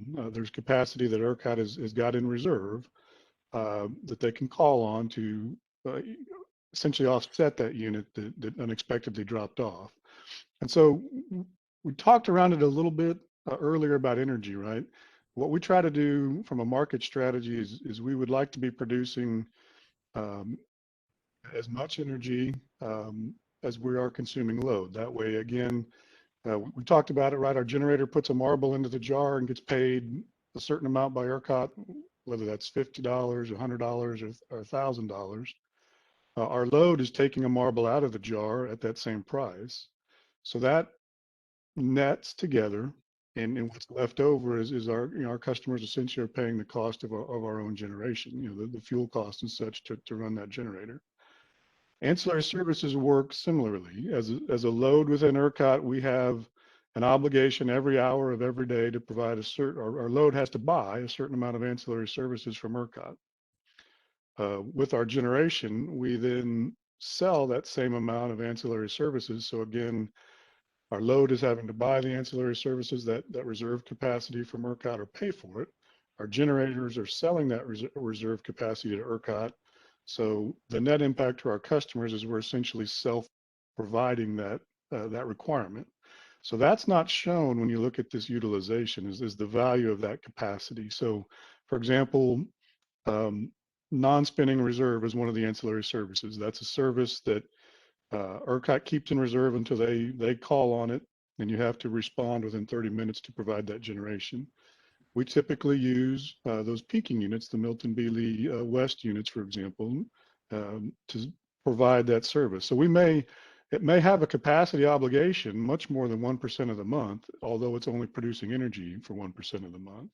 So hopefully that helps fill in a little bit as far as maybe some of the missing math may not be the right term, but why some of the utilization seems very low compared to, you know, the value of that capacity in terms of meeting our total customer obligations, not only the energy that they consume or that we consume here in the community, but also those ancillary services.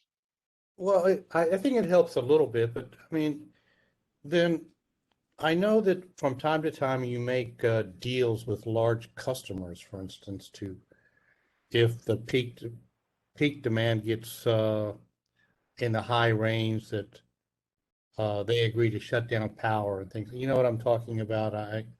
Yes. And so how does that work in this particular chart? Because I do know that this happens, and some of the large customers actually make a bet on whether or not it's actually going to happen to them, and it affects the price that they have to pay, you know, if they're right or wrong. And there's some other customers out there that. So I think a couple things I would say with that. Generation.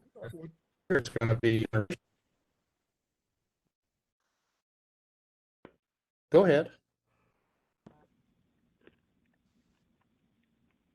I'm finished. Dana, I thought you were cut out a little bit, and sorry about that. So I would say a couple of things. I think the program that you're referring to is our demand response program. We enter, you know, have a program set up with involves you know, some of our large industrial customers, but it also involves our residential customers through our various thermostat programs, for example. But what that does is it does allow us to call on that program at certain times of the year, you know, mainly throughout the summer, to reduce consumption at peak times of the year. So that demand response program, similarly to the STEP program that Peter referred to earlier, you know, that goes into, and the effect or the benefit of being able to reduce load through those programs flows into our load forecast. And so when we look at how we're building our total generation fleet, and John mentioned it earlier, but from a capacity perspective, we're trying to ensure that we have enough capacity to meet our peak load, which is generally going to occur, during the middle of the summer, with some reserve capacity. We call it reserve margin, that um, extra set of generation. We target about 13.75%, for reserve margin. And we want to have that extra to allow us to accommodate mainly for unit maintenance. There's times throughout the year when we'll be doing planned maintenance, as Benny has talked about, where we have to take units down for scheduled maintenance. We also recognize that these are large machines. And so they, just like your car, for example, they may not always produce exactly when you want them to produce. So that reserve margin helps us to accommodate for those unplanned outages and still have generation to meet our customers' needs. So the STEP program and the demand response program ultimately reduce that load demand and the peak capacity that we plan for. And so that's kind of how it flows into the generation planning perspective, is it ultimately reduces the amount of capacity that we plan for going forward. So hopefully that helps a little bit or fills in, answers that question. Reed, I have a question. Okay, I'm sorry, I didn't see you in the chat, Jim. Go ahead. No, I'm sorry, I didn't do that. I okay. wanted to Go ahead. respond specifically to what Kevin was talking about, maintenance. And that is, if the two seasons, winter and summer, are when CPS has to be on its A game, why are scheduled maintenances scheduled during those times? Or do you just not have the ability to know when a plant needs a scheduled maintenance? Because during the February storm, as I recall, there was more than one plant that was down for scheduled maintenance. And can you just address that? Because I've always had questions about that. Certainly. Kevin, would you like for me to take that? Yeah, you can, or I'd be happy to launch in as well, Benny. Up to you, sir.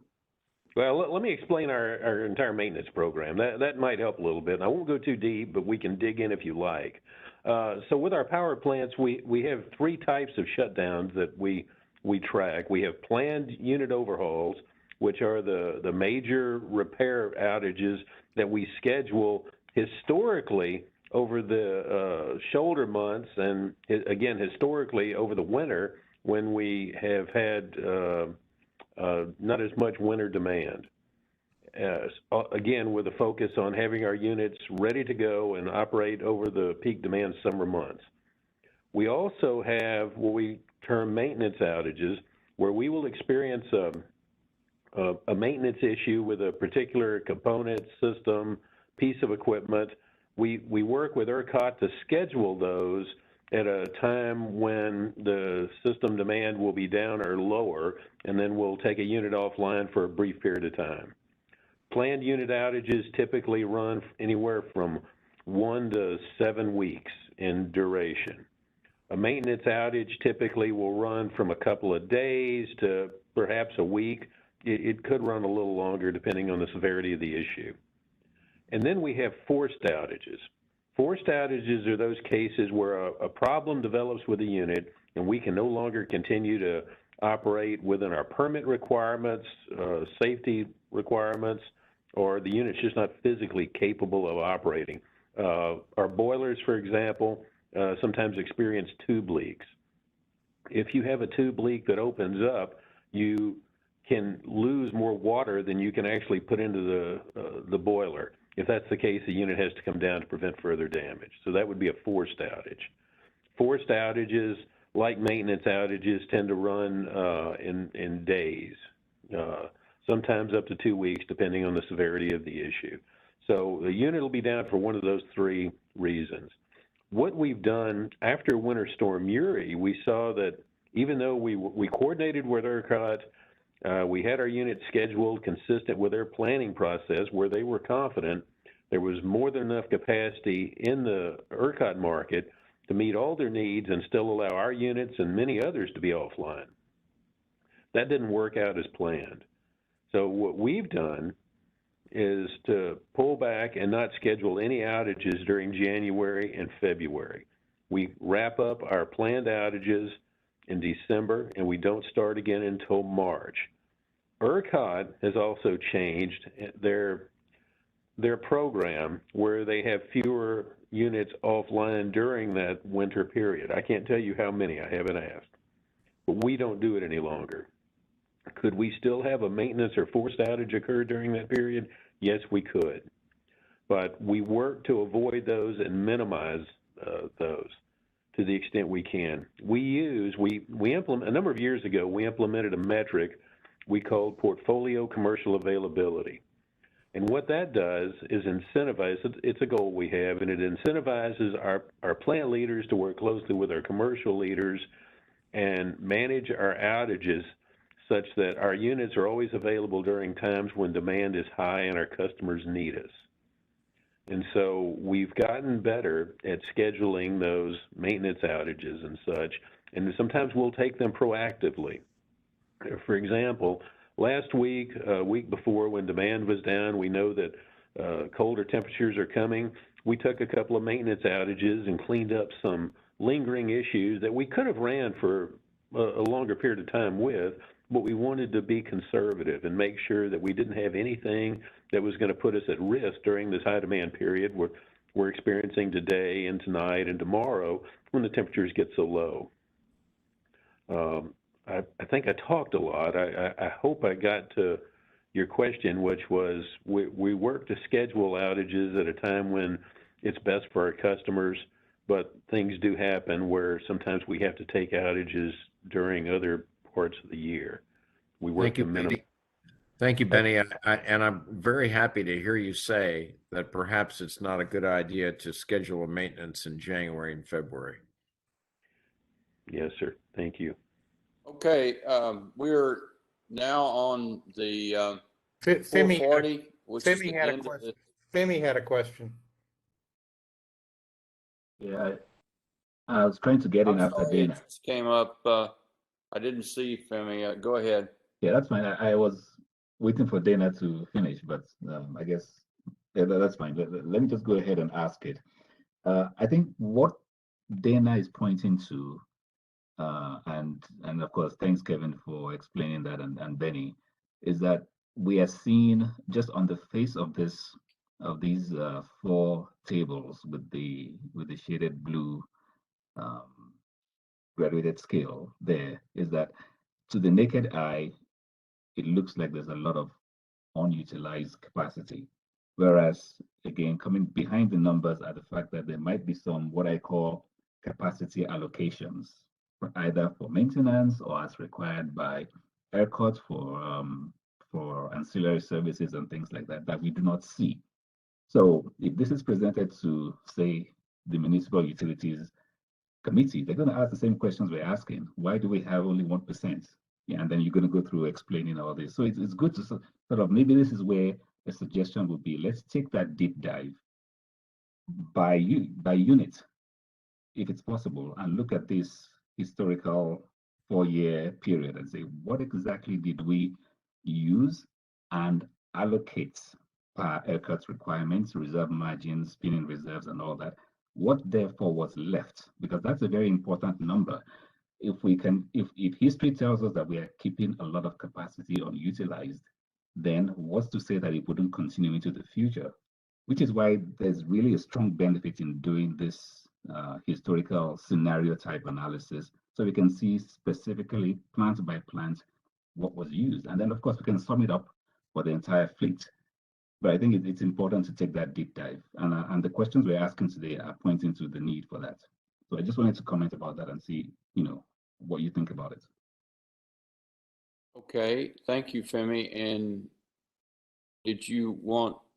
Reed, did you want an me answer? to address that? Yeah, I think so. And then Sorry, we've got maybe Dana again and Al again. Go ahead. So Femi, I think Go that's ahead, a Kevin. great question.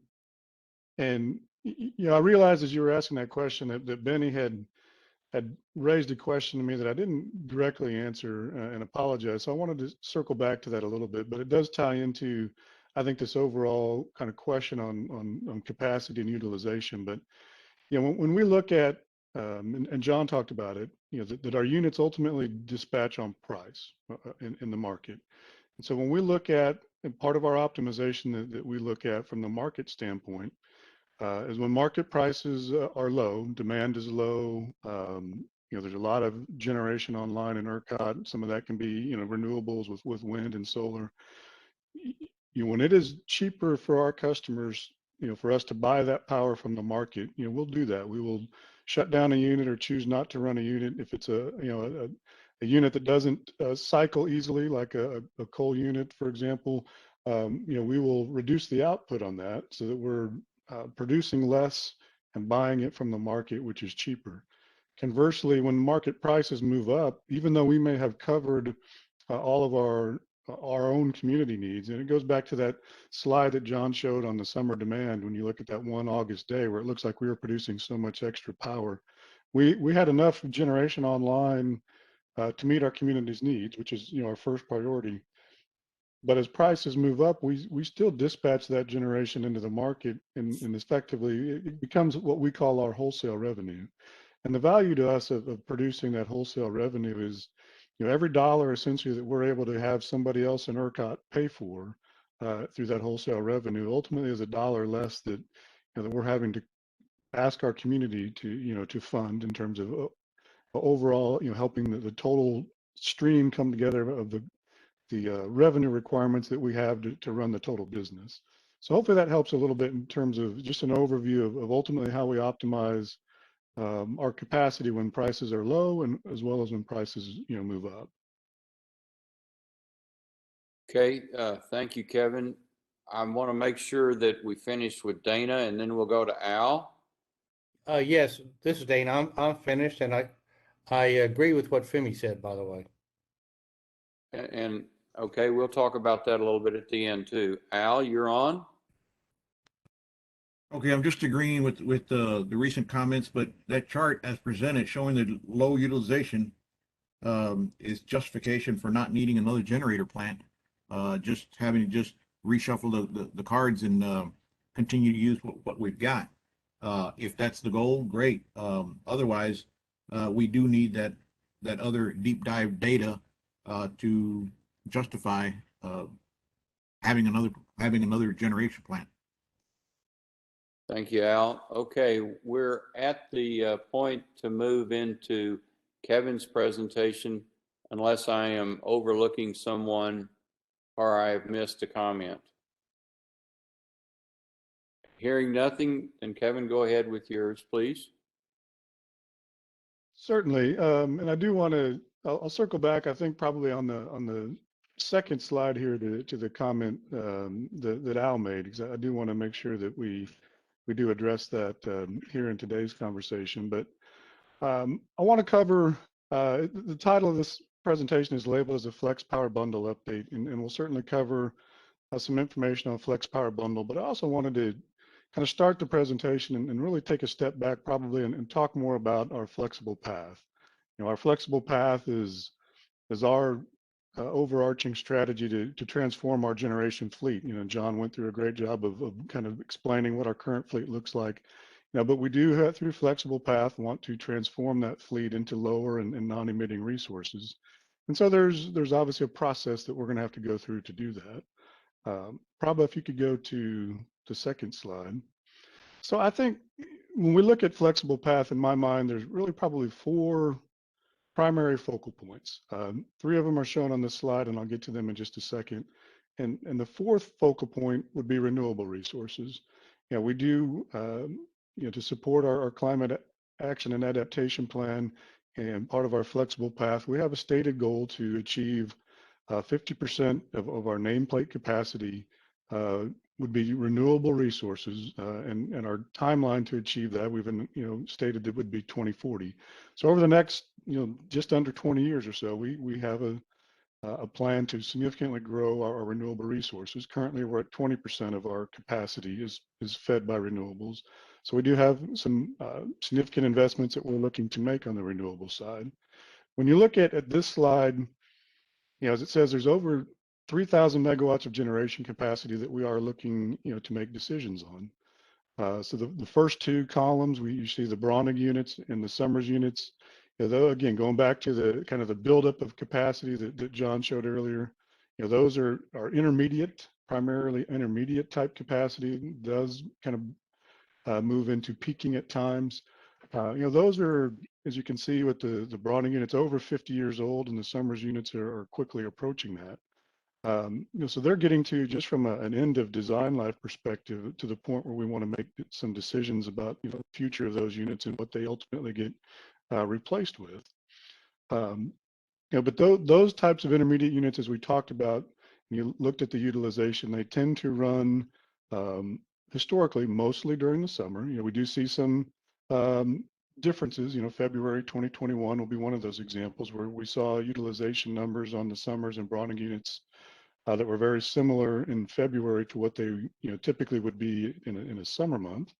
And again, that's because of the dynamics of what happened in the market in February. And then that third picture again is our spruce units. Both Spruce 1 and Spruce 2, and we do think that with expected and continued changes in the ERCOT market as far as growth of renewables and the way units are dispatching in the market, our own growth of renewables, that perhaps looking at moving away from those types of base load units may have some merit that we recognize as a community we want to talk about and make decisions regarding those spruce units. So all four of those components, are really part of that flexible path plan, and part of this, should be part of the overall conversation, because at the end of our journey, we need to have rebuilt, if you will, our generation portfolio to be sure that we can continue to meet our community's needs 24 hours a day, 7 days a week, with needs that vary really, by season, for example.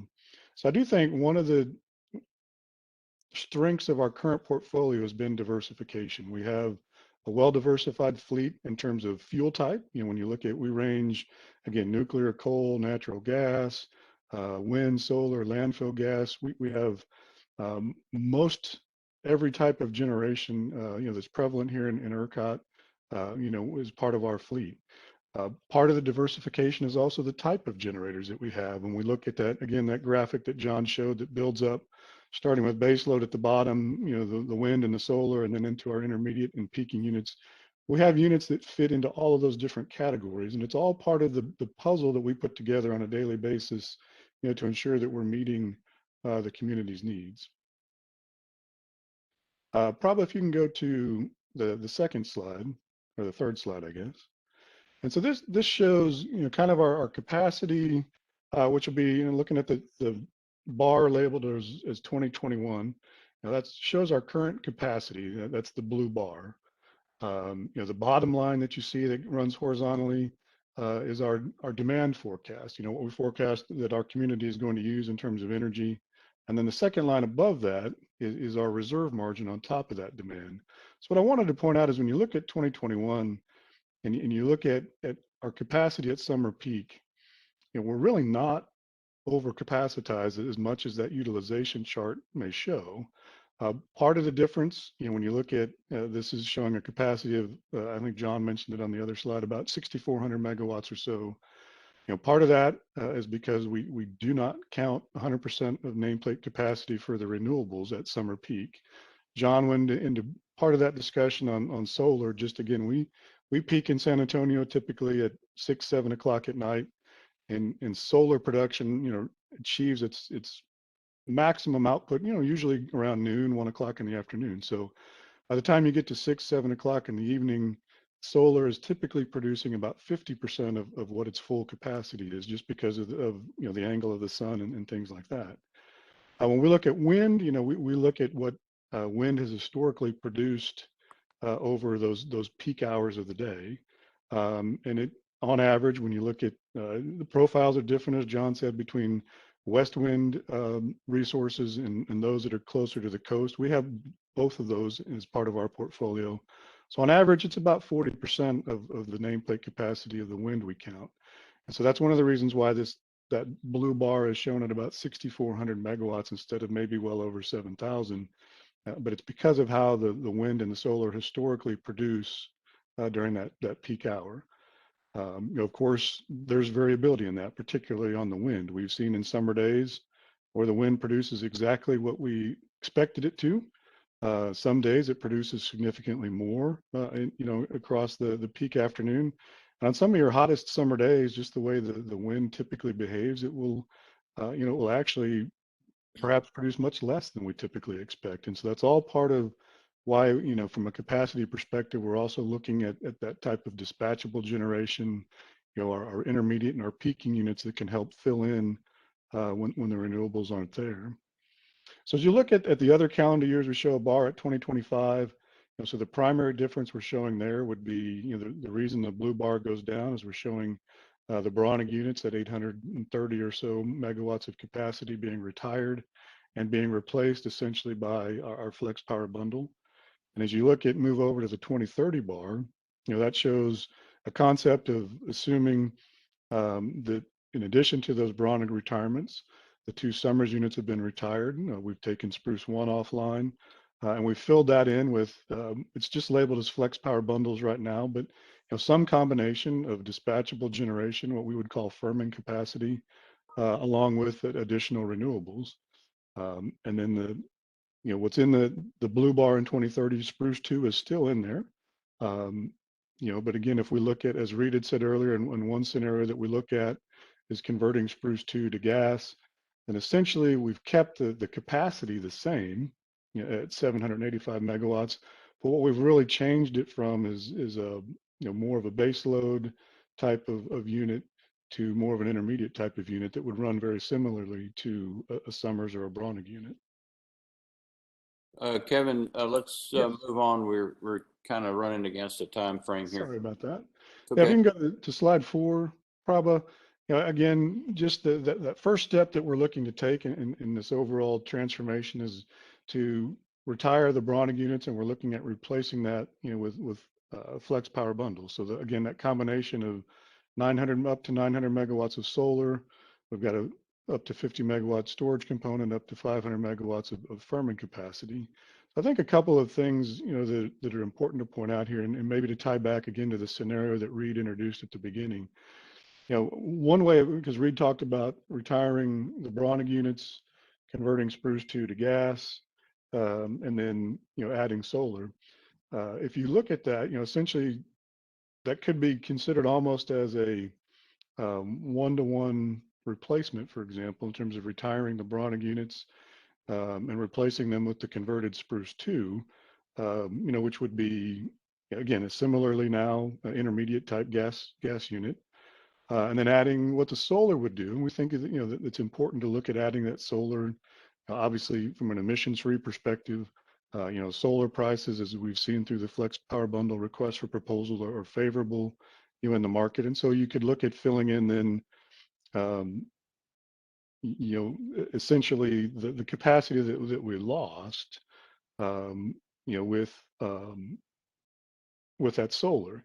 The challenge, in terms, and I say lost because ultimately, even though I said we would be kind of filling in the converted Spruce unit for the Browning unit, at the end of the day, we're still taking 800 megawatts or so out of our portfolio. It's not a one-for-one replacement. So going back to the previous slide in terms of looking at how we need to manage our balance, our capacity to our load, including expected growth in our demand, is we're looking at up to 1 million folks moving into the San Antonio metropolitan area over the next 20 years or so.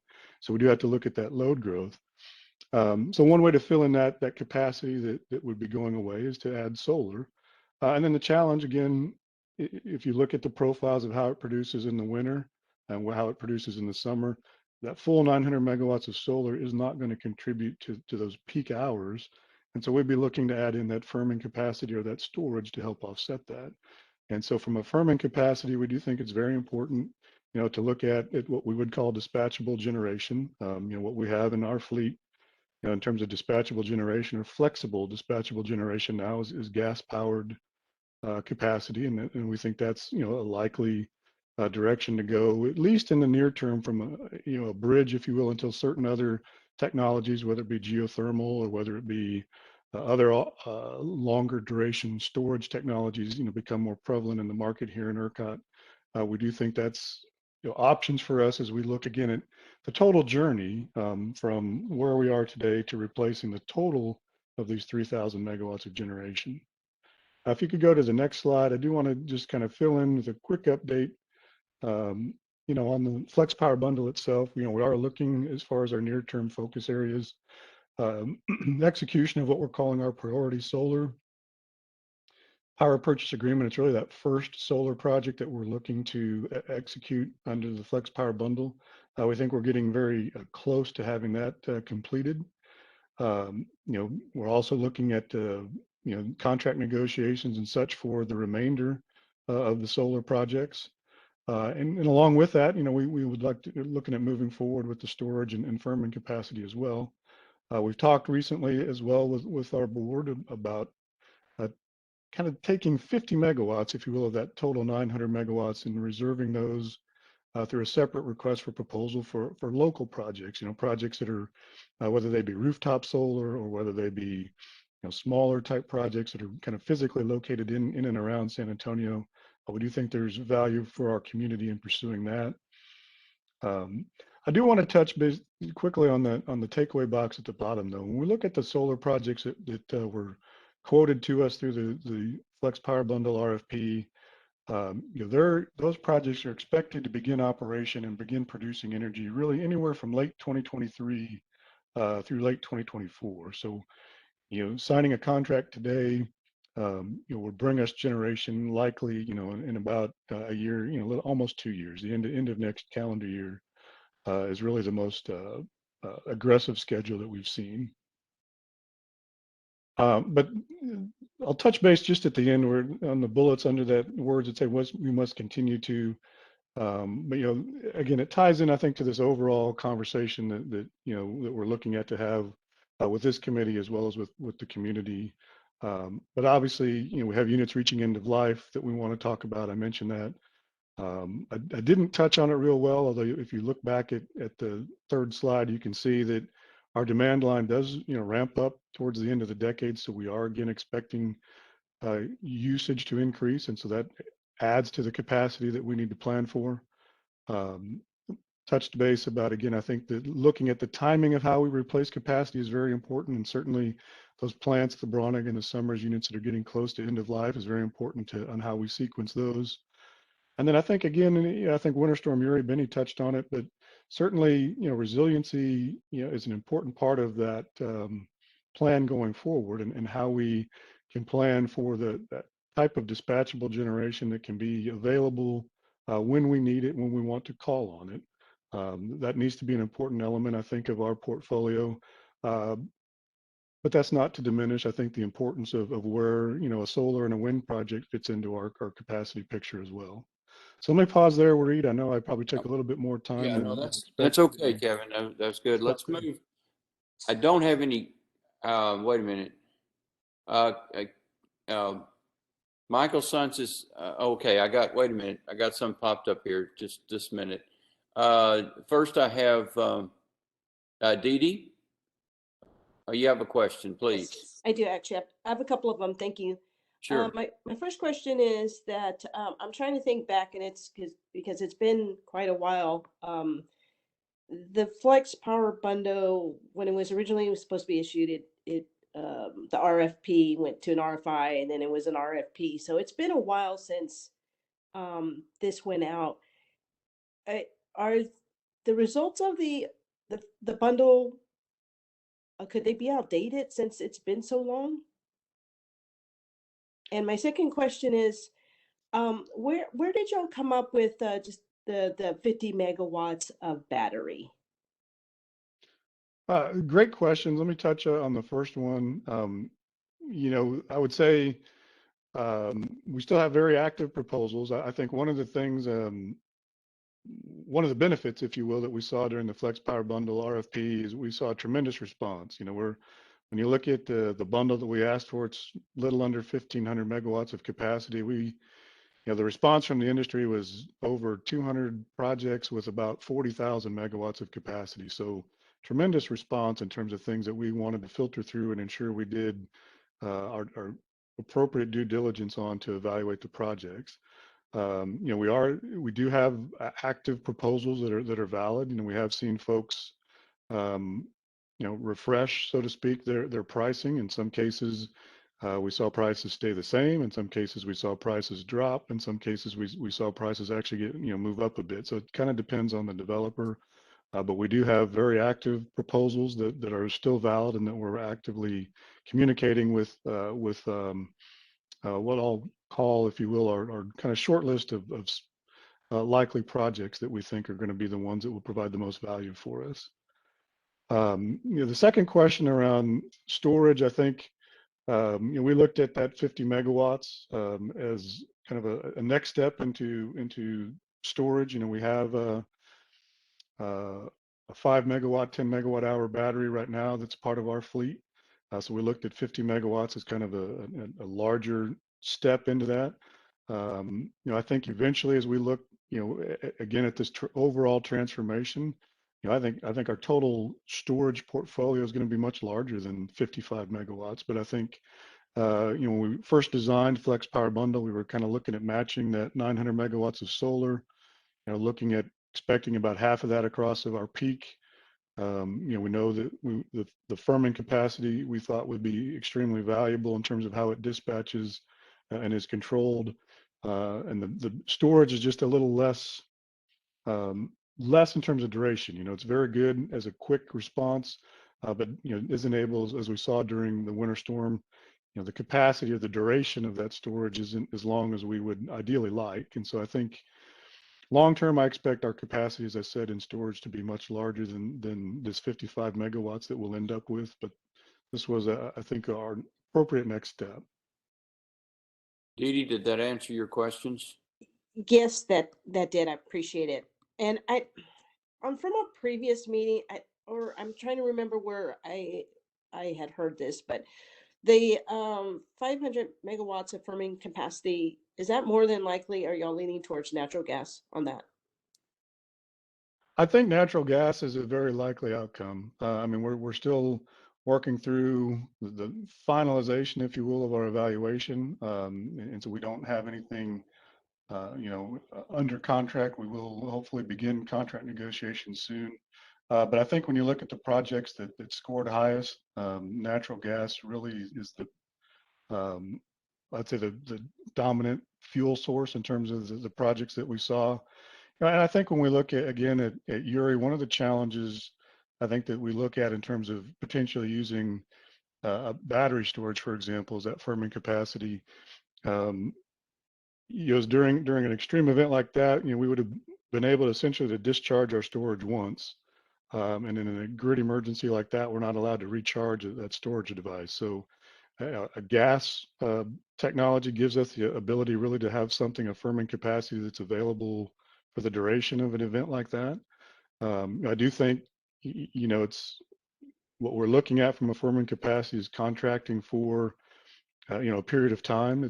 We're not looking at, kind of adding a firming capacity that will be part of our fleet for 20 or 30 years. So I do think it's a bridge technology or a resource, that we would be able to use, for say the next 10 years or so. And again, as we look through the rest of the total part of this journey, I think we're looking at what other types of alternate technologies can we introduce into our portfolio. I mentioned geothermal earlier. I think there's potential there.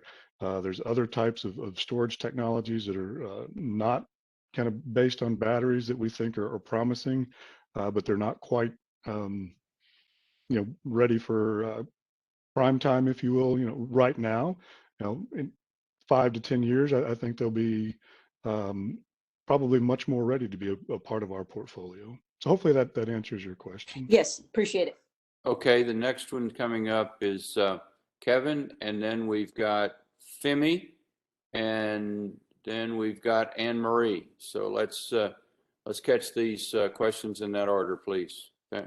I'm in that order somewhere, Reed. Well, I'm sorry, I just didn't see you on the chat. Please, I don't.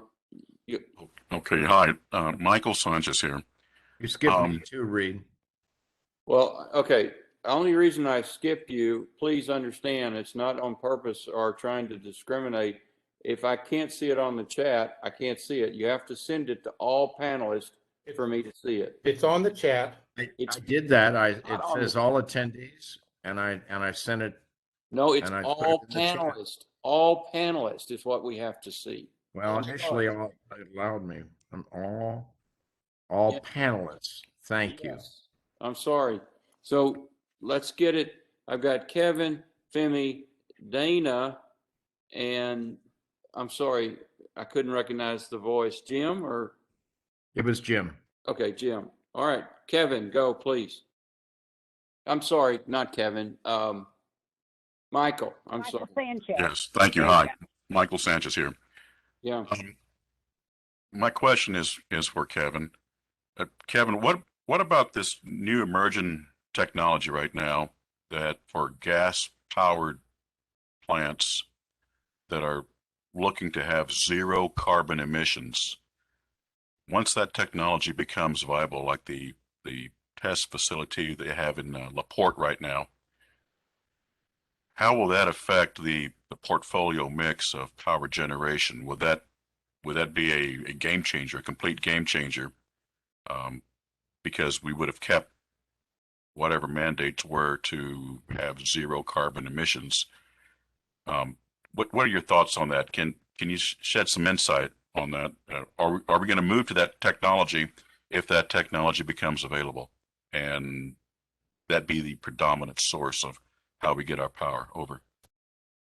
So I think, and I'll provide an answer and ask Benny to step in and fill in if I missed anything. But I think as we look at this transformation, one of the things I think that, to meet, our emissions goals, for example, we know that adding renewables is going to be important. And so I think as we add renewables, it's going to change the mix of the types of generation that we need, meaning it's going to present an opportunity, I think, for us potentially to, reduce our reliance, if you will, on kind of true or conventional baseload generation, and push us more into the intermediate and certainly, a peaking type of generator that's very flexible and maybe, smaller generation sets, but they can start very quickly, they can ramp very quickly.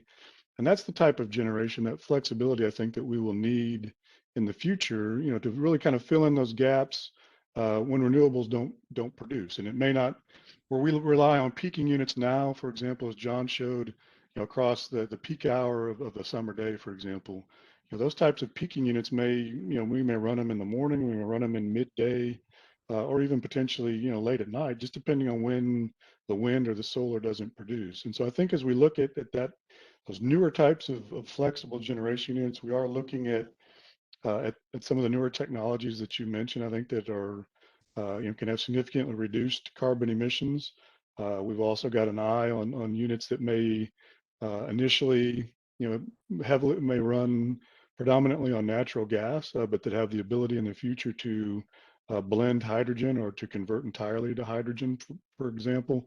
Again, as ways of ultimately looking at how we bridge the gap in technology, if you will, between what we still need to serve our load and our demand today versus what we may be in a position to leverage, 10, 15 years from now. Because I do think that journey in technology is going to continue to evolve and present us with some very interesting options going forward. So Benny, let me ask you to step in and see if I missed anything there. No, Kevin, I thought you did a really good job. I guess the only thing I'd add, about 2 years ago, we formed an innovation council, and we did that to look at emerging technologies.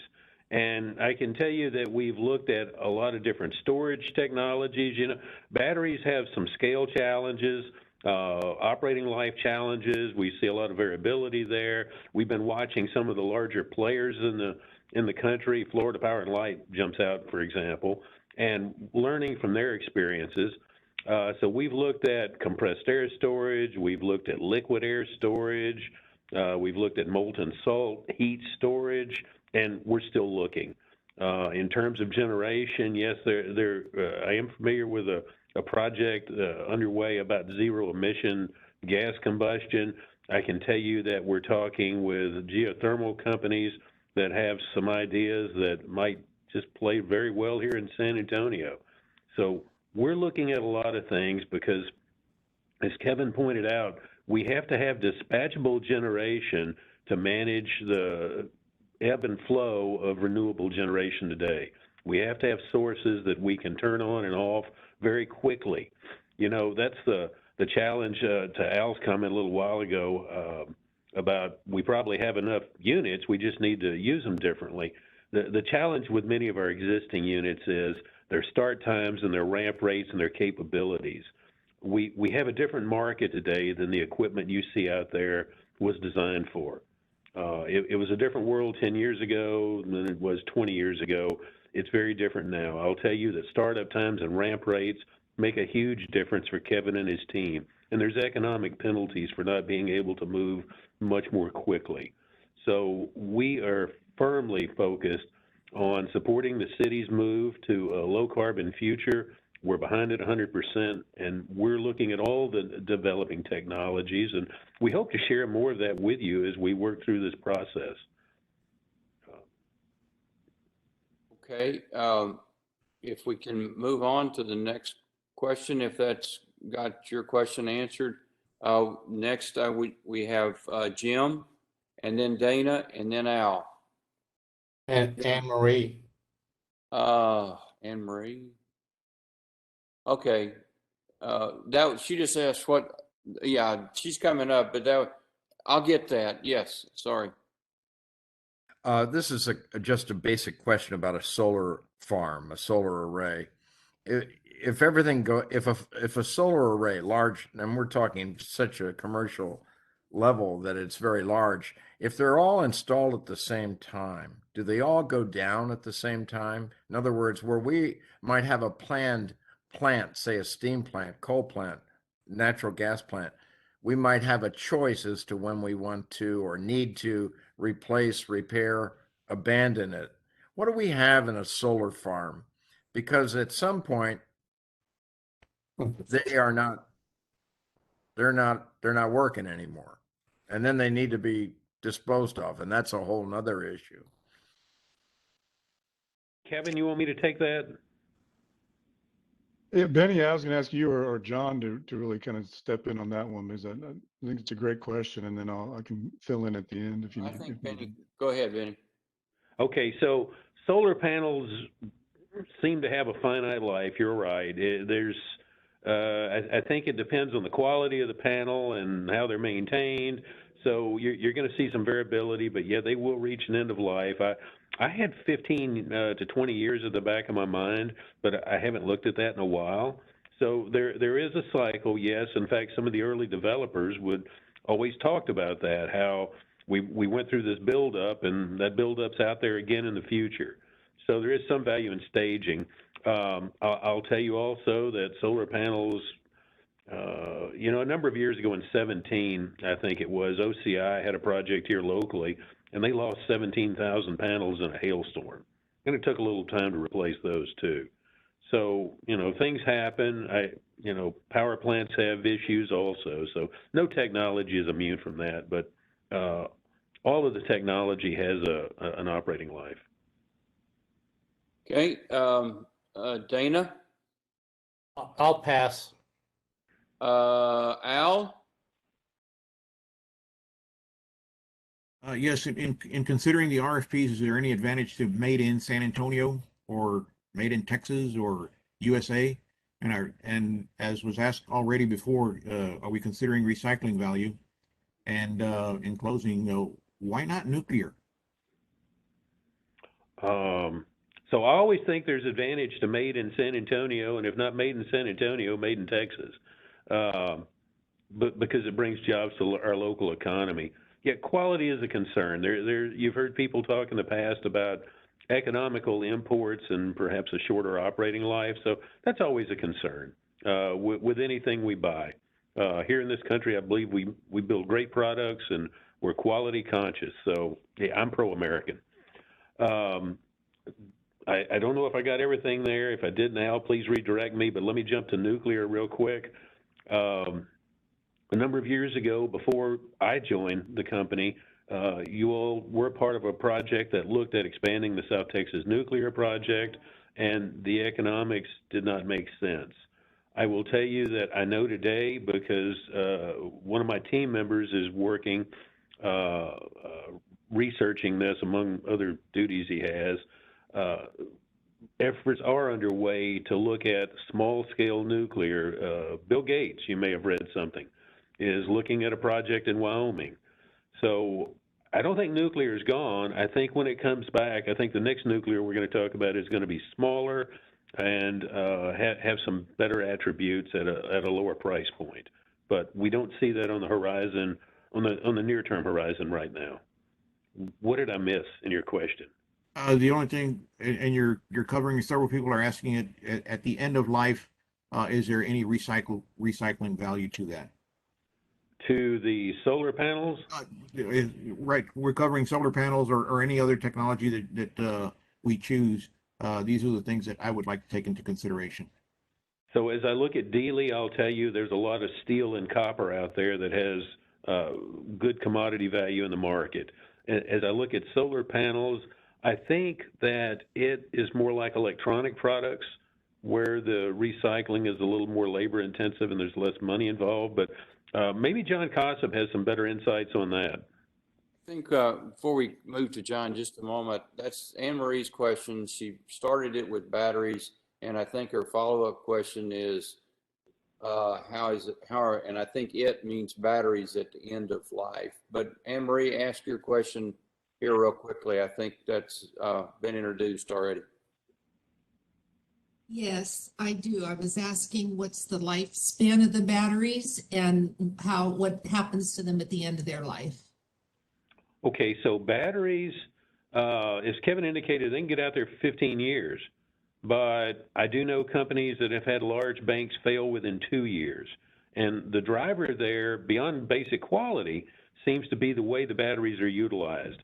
Batteries are designed for a particular application, a particular charge and discharge rate, and they produce heat and things, and that robs their life. So if you operate them, if they're built well, you operate them the way you design them to operate, they should last many years. If you change the way you operate because the market demand is changing, then they may not last as long, and that represents a pretty good risk for a business. And so how are they disposed of when they're at their end of life? And as an example, because I learn things differently from probably most people in this group. So I'm equating this to the early batteries on cell phones, where you had to discharge them before you could charge them again. Otherwise, you kept reducing the life of the battery. Mm-hmm.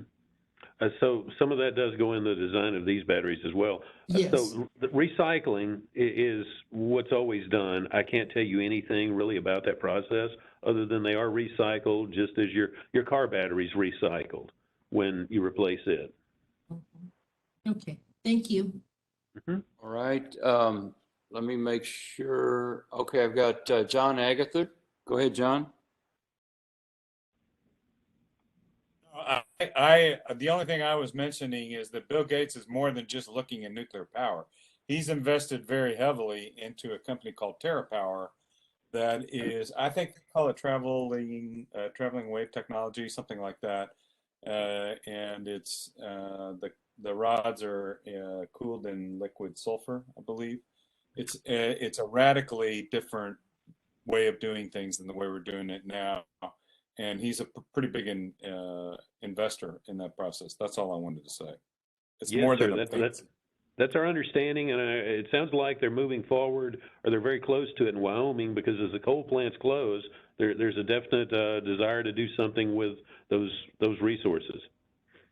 And by the way, just so that I can add to this, I mentioned TerraPower to Paul Gold-Williams and the mayor 2 years ago, and said, you need to go talk to this company because they're looking for a launch customer.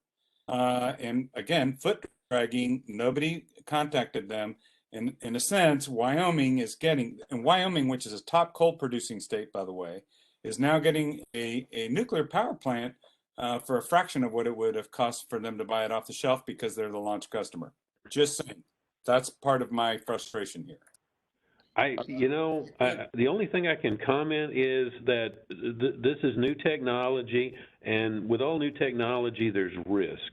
We did an initial assessment of liquid air storage, and everything we looked at looked really good, and the economics looked great. Upon further analysis and watching another company here in the country, in California actually, move forward and get into commercialization, we learned that the economics were not nearly as good as was advertised. And in fact, it's caused them to restructure a little bit, and the leadership in that company has in fact gone other places to work. So what I'm not going to get an argument with you about this now. This is not the right format to do it.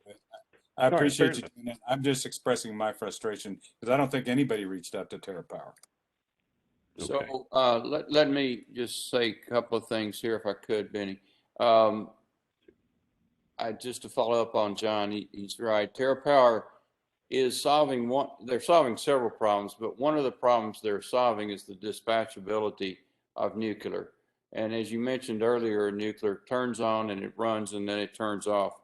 But if you're what one of the things he's working on, and if we can solve that dispatchability problem by continually heating molten salt and then using the salt to make the steam when we need it, it does solve a big problem. And I think John is right on a very good point.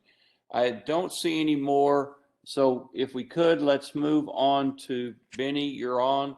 Let's talk about your stuff now, please, on Spruce 2. All right, sir, let's do that. Thank you. So what I'd like to talk about here, we prepared a brief presentation to talk about gas conversion for Spruce 2. Really important, probably if you would, please move forward. Really important to note here that this is still, keep going, please. What we'll do is talk about the site a little bit. This is still in the early phases of discussion. We have not made a decision. We want to spend time talking with you all and our board. But to start with the Spruce units, for example, I think we've talked enough about them for you to know that right at 1,350 megawatts of capacity, we pull about 6 million megawatt hours a year out of these two units to support our community. In terms of age, you see Spruce 1's about 30, Spruce 2's about 12. As I think about these units, what I see is large-scale generation. It's dispatchable. It's economical. Coal is about half the price of gas today on a per unit of energy basis.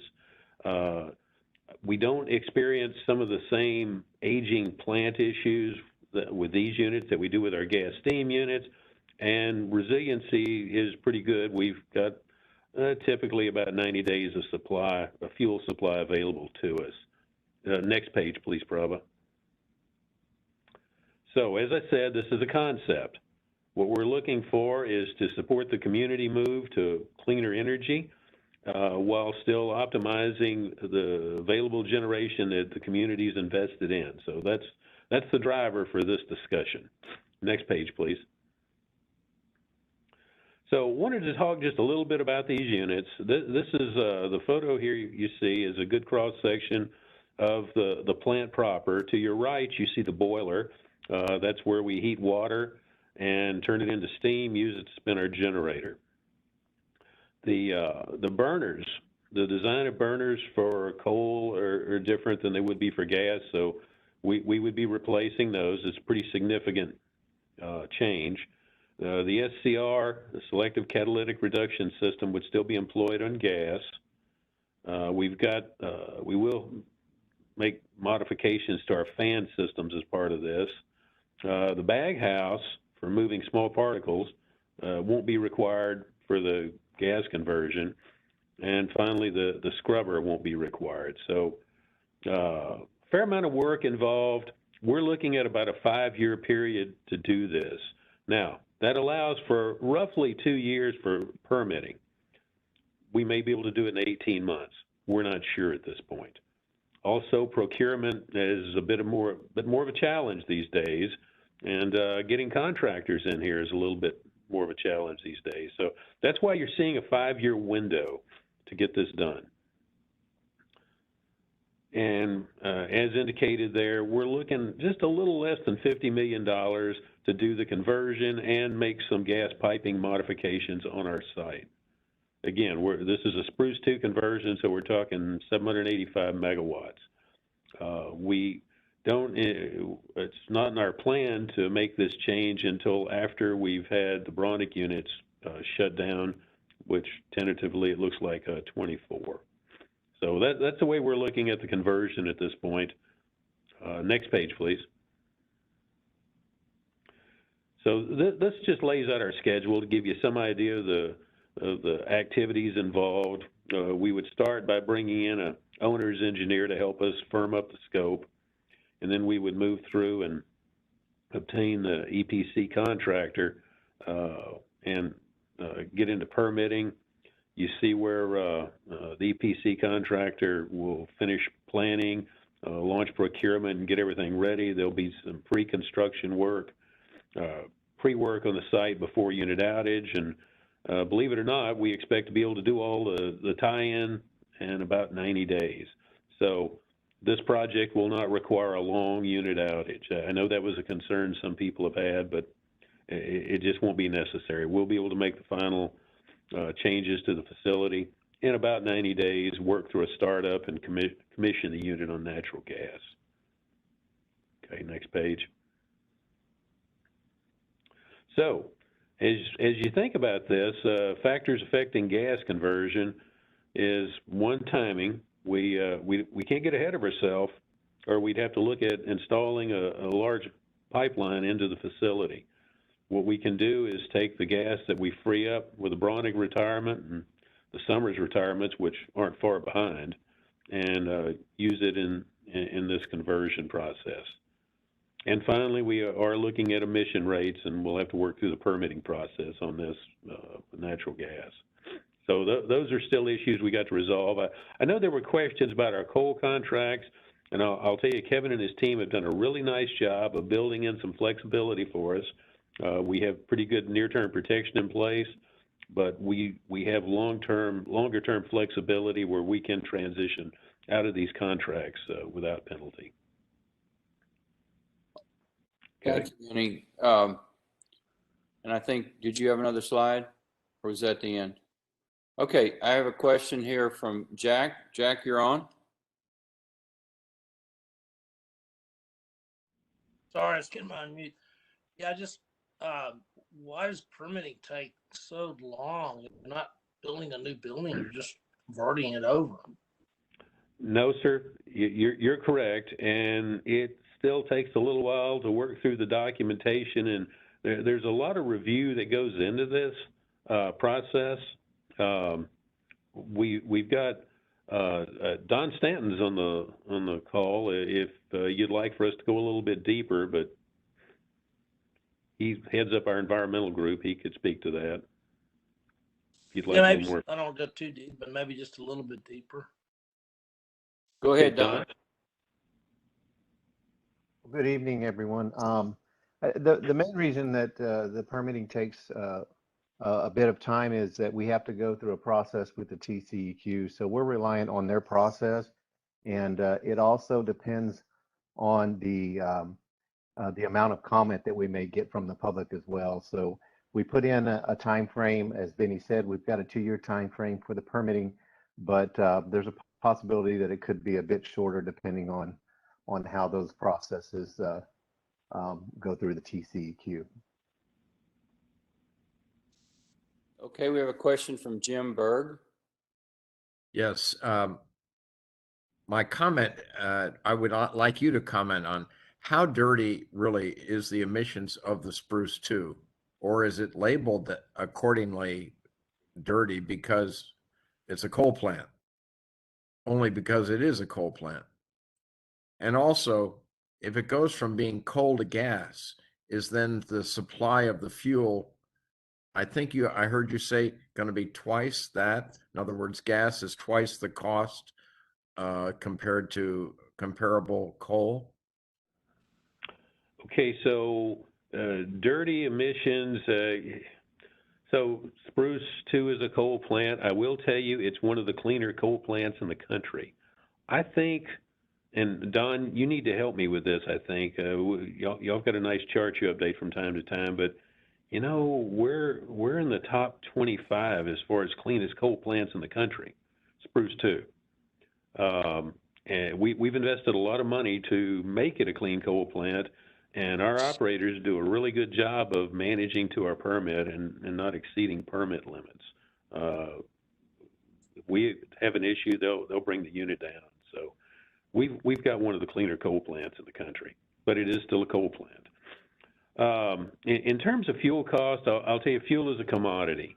Today, gas prices are up a little bit, and so you're seeing, I don't know, $4-ish natural gas on the million BTUs, and coal is in the low twos. So that's why coal has been a popular source of generation for a long time. I don't know if any of you remember this, but in the late 70s, there was legislation enacted that prevented further gas generation construction because of the price impact we were seeing. And so a lot of companies built coal. Coal was used as a bridge to build nuclear. This is when TVA kicked off their program, for example. And so you saw this transition that would occur. So coal has always been cheap, and even with all the systems. But I'll tell you, as we look at it today, we're working to make our air cleaner. And we've done a lot, but we're still going to have to spend more money going forward. And the economics are challenged because of the continued investments. Jim, So, this is Reed. If I could just for a minute, we were provided some very good information by John and his group last fall over a period of, I think it was 3 years, comparing the two combined cycle plants of Von Russenberg and the Real Nogales to the two Spruce plants. And during that period of time, there was no cost advantage of coal. Now, it's not the case right now. Although coal has gone up, and unless we've got a lot of protection on oil pricing, all commodities will adjust. So you have to look at it over a period of time, and I can send those to you again, Jim, if you'd like to look at them. But I wanted to thank again John and his group for getting us that earlier last fall. Next, we have Kurt.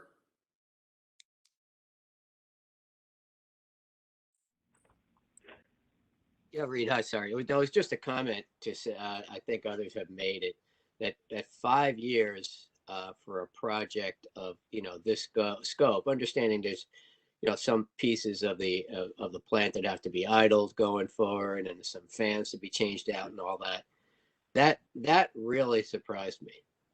But, I've heard the explanation, it's 2 years for permitting, which it's kind of surprising that, to do a project like this that's going to, substantially lower emissions is going to take as long as 2 years to approve. But, I'm sure there's a process there that makes that, that makes that credible. But 5 years, I mean, seems awfully long to me. I mean, back when I think of, sub $50 million projects I've been involved with, I honestly can't think of one that took anything like 5 years.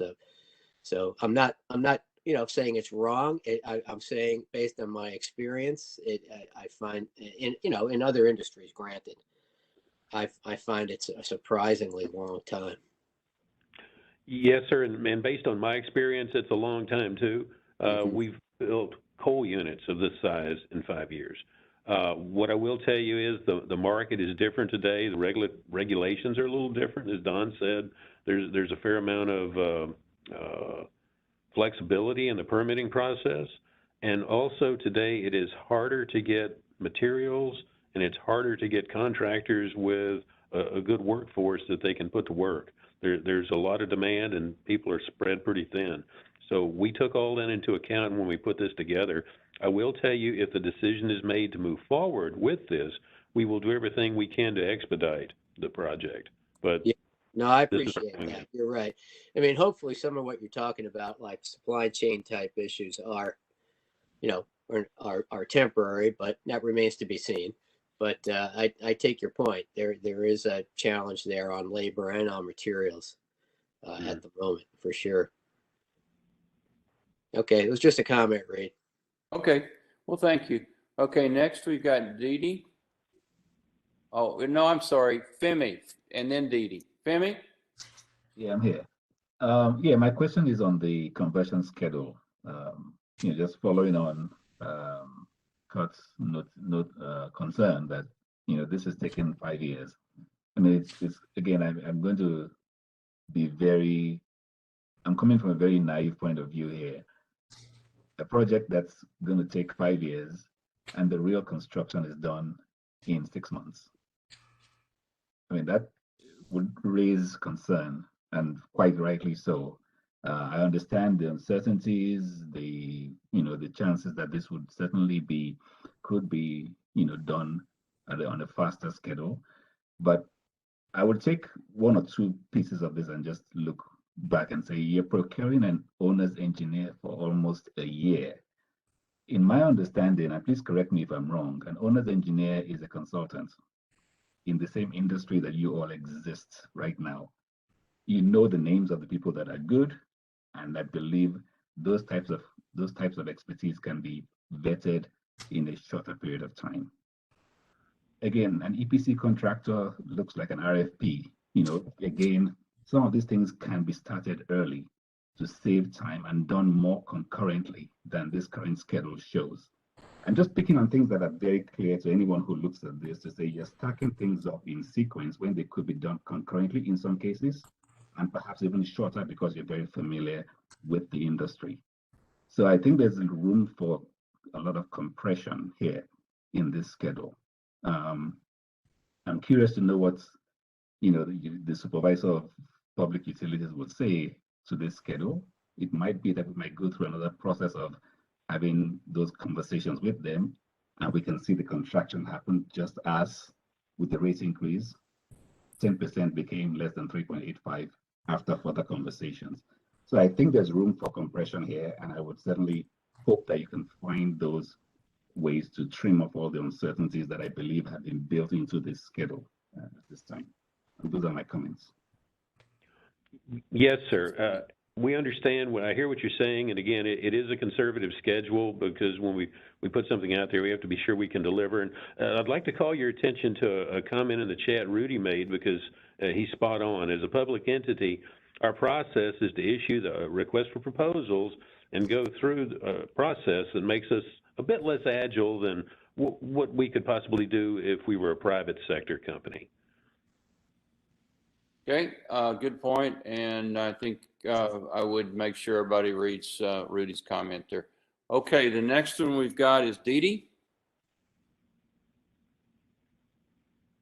Yes, I just want to ask about the reference to, I don't know if it was the plant or the coal in general, how it was cleaner, and just like for you to explain what that means, like what is cleaner coal, considering that, during the combustion process, there's release of like sulfur dioxide, nitrogen oxide, volatile organic compounds.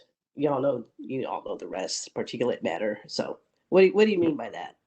Yes, ma'am. All plants emit a certain amount. The cleaner coal plants have more modern systems that remove more of those emissions as it comes out the stack. So there's just less tonnage that is emitted into the atmosphere with the cleaner plants. It's a relative indication.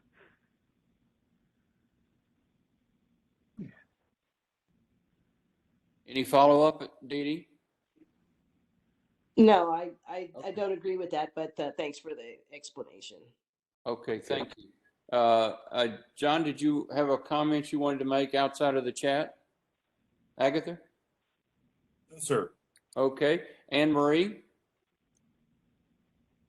I just wanted to comment on the TerraPower.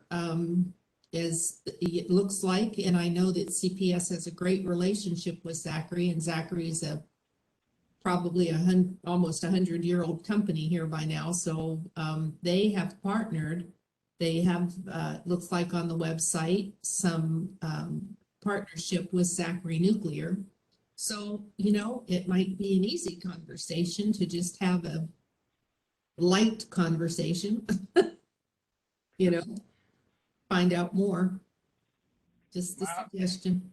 My comment about the frustration, given that I mentioned this 2 years ago to Paula and to the mayor, is that had we engaged with TerraPower at that point, we would have been, I think, in line at least to discuss the possibility of getting the federal subsidies that the state of Wyoming is now getting for TerraPower putting in the launch facility there. I understand it's an emerging technology, but the risk factor to us from a financial standpoint would have been much lower than what it will be today. That's my only point, and that's why I'm frustrated about the lack of imagination at the management level.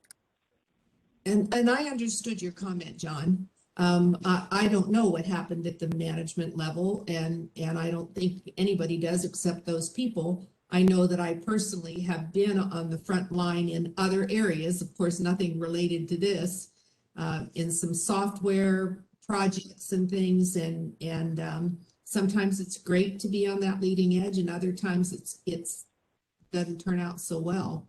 So I'm just mentioning that Zachary is local. Somebody could easily call up John and say, hey, you know, what are you guys doing? And find out a little more without it being a formal thing. So that's all. Thank you. Okay, thank you very much. All right, Jim, did you, the next person I see up here is Jim Berg. Did you have a comment you wanted to make outside of the chat? And No, sir. I think John Agatha was correct that we needed to diversify in the 70s, and we did. yes, and okay, there I did get a question coming in from outside. It said, could Rudy's comment be read? Let me go back here and find it. I can read it. Would you like for me to do that? Yeah, somebody can find it, read it, please. Okay. As a public entity, our process to issue RFPs, that's a request for proposal, and go through that process makes us a bit less agile than private sector entities. Okay, thank you. I appreciate that. All right. I don't see anybody else, and hopefully I haven't missed somebody here in the chat. Is there any other questions or any other discussions at this time on Benny's comments? Benny's presentation. Okay, I don't see anything or hear anything. We'll go on to Chad. Thank you, Benny. Appreciate it. Thank you. Hey, thanks, Reed. Good evening, everybody. This is Chad Hoopengarner. I just wanted to give a quick update on sort of the other topic that we will be discussing. So we spent all day today, or the entire meeting today, talking about resource planning. On the rate design front, we are working on a plan to have that conversation with you. We've started the cost of service study, doing a new cost of service study. As we talked about, it takes many months. So I'm hoping for late summer. We're still trying to finalize what a test year looks like because of Winter Storm Uri last year. But we'll overcome that. We've got a little work to do to figure out how we're going to overcome that.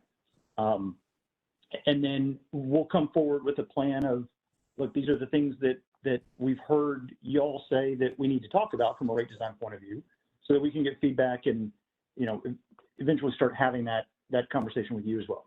That's kind of where we're at. Okay, we've got a question here from Peter for Chad. Go ahead, Peter. Yeah, how you doing, Chad? Hey, Peter.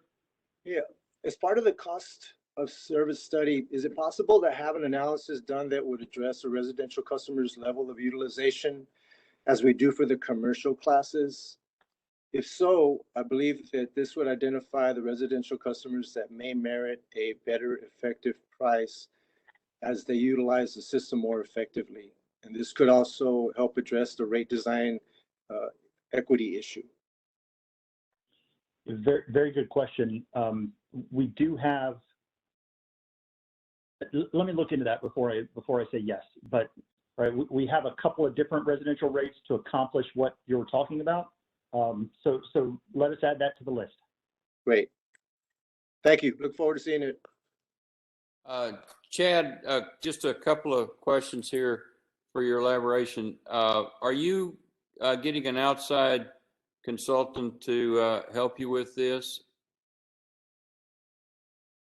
Well, we're thinking about getting an outside consultant to do some validation work near the end of it.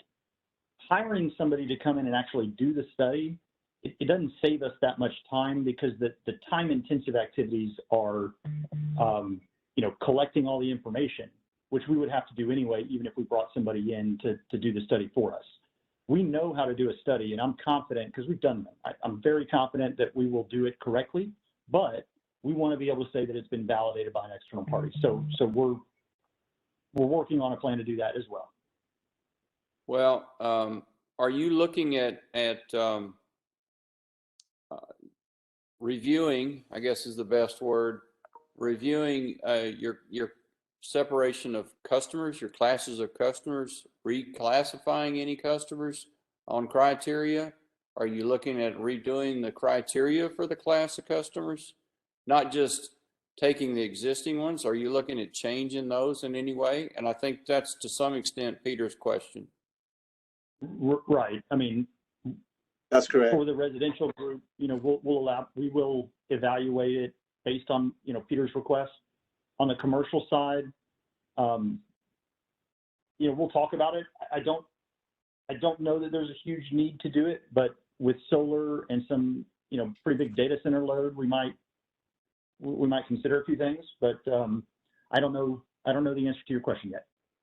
Well, I think that's going to be important, because if we haven't looked at our customers, I have heard from several of them that think they're unique and don't fit in the category they are in. And I've heard some people think they need to be in another category. So I would say that I have heard some concerns about how our customer classes are developed, and that's where I'm thinking a consultant might be of some help, because they might bring some ideas to us from seeing other places. If we wanted to, before we start deciding what buckets to put anything, I think we need to think about what buckets we need. And are they still valid? We haven't made a final decision yet on this, and Chad and I are still going to discuss it with Rudy. So I think it's still an open question, and absolutely appreciate your input on that and perspective. So yeah, I'll leave it open, Reed, and we're going to have more discussions, but we're going to take that into consideration. Yeah, there's a big argument, and of course there's a lot of people that believe that we redesign the freight and we cut a break for people and we get away from the cost of service. And I think from a legal standpoint, we're also going to need to look and be sure we've got a good understanding of what we can do under the legal structure of for municipal utilities, and as far as following costs through and charging what people are costing us. And I think we need to get on good firm ground with that before we get too far along. So I would hope that we'd look at that from a legal standpoint to make sure that we're on good ground there. And if we do have flexibility that we haven't had in the past, we need to know it. But to me, if we don't get some of these front end things and we just start doing the study again, we'll miss some things. I'd really like to see those things looked at. Hey, Reed, this is Rudy. Can I ask a question real quick? Is it the perspective of the RAC that, we have, it's kind of what we hired Brattle for, and if you'd rather us go and find somebody else, we can do that, but Brattle's on contract and, we still have access to him. So unless you would prefer us not use Brattle and go elsewhere, we can bring Brattle back to help us with that.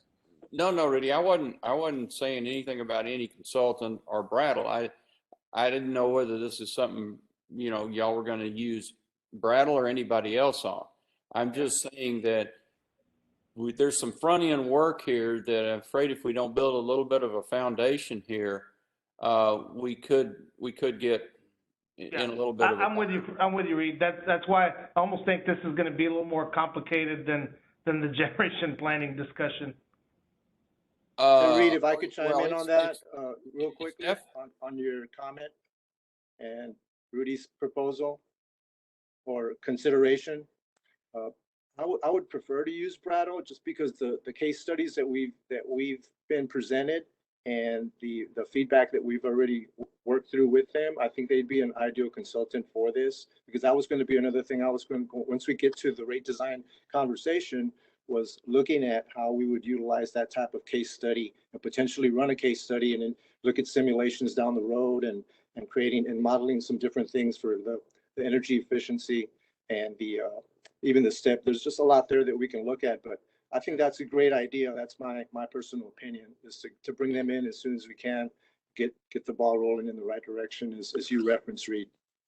Yeah, I think, we've all got to use consultants judiciously. They're expensive, but I do at the same time believe that if they've got some other ideas, different ways of looking at it, maybe it helps in us developing some credibility with people that think these are very complicated calculations, and they're very involved, and so I think it might help in the front end.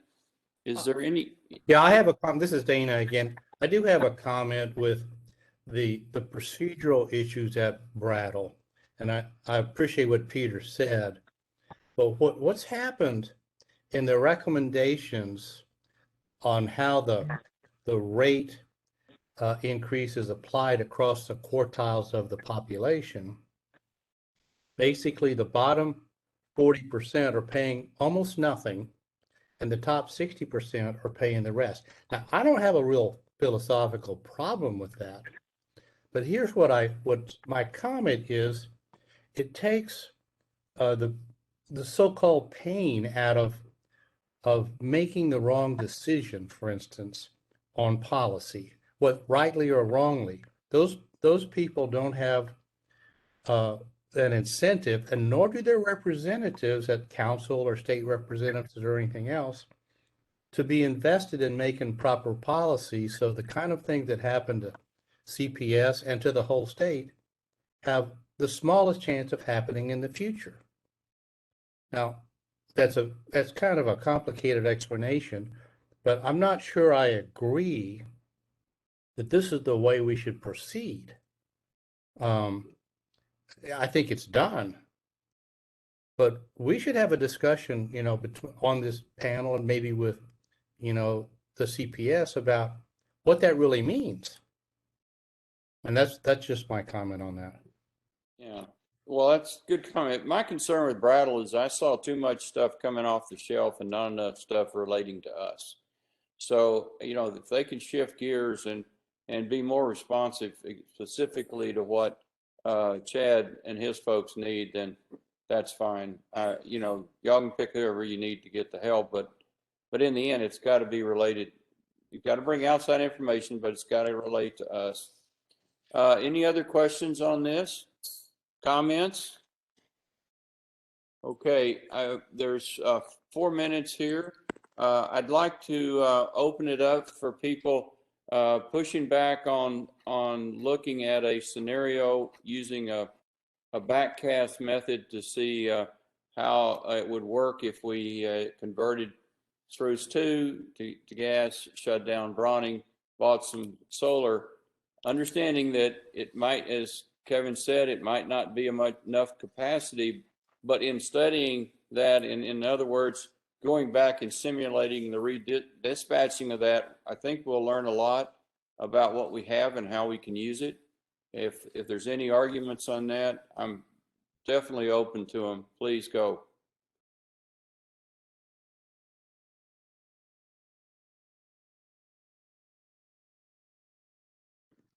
This is Femi. Yes, go ahead, Femi. I'm not pushing back. I think there are two ways. I guess there are always two ways to look at this, at least. We look at what has been done in the past, what has been experienced, what has been recorded, in terms of utilization. And I'm coming back to the utilization question as one of several factors that go into this historical assessments, scenarios. And I've seen the suggestions that Reed has put out, which I think makes sense, because it's looking back. It's at least not, by looking back, we're not building in uncertainties yet, because we are dealing with actual experiences, actual recordings, actual observations, and then using that as a basis to launch into a future planning situation.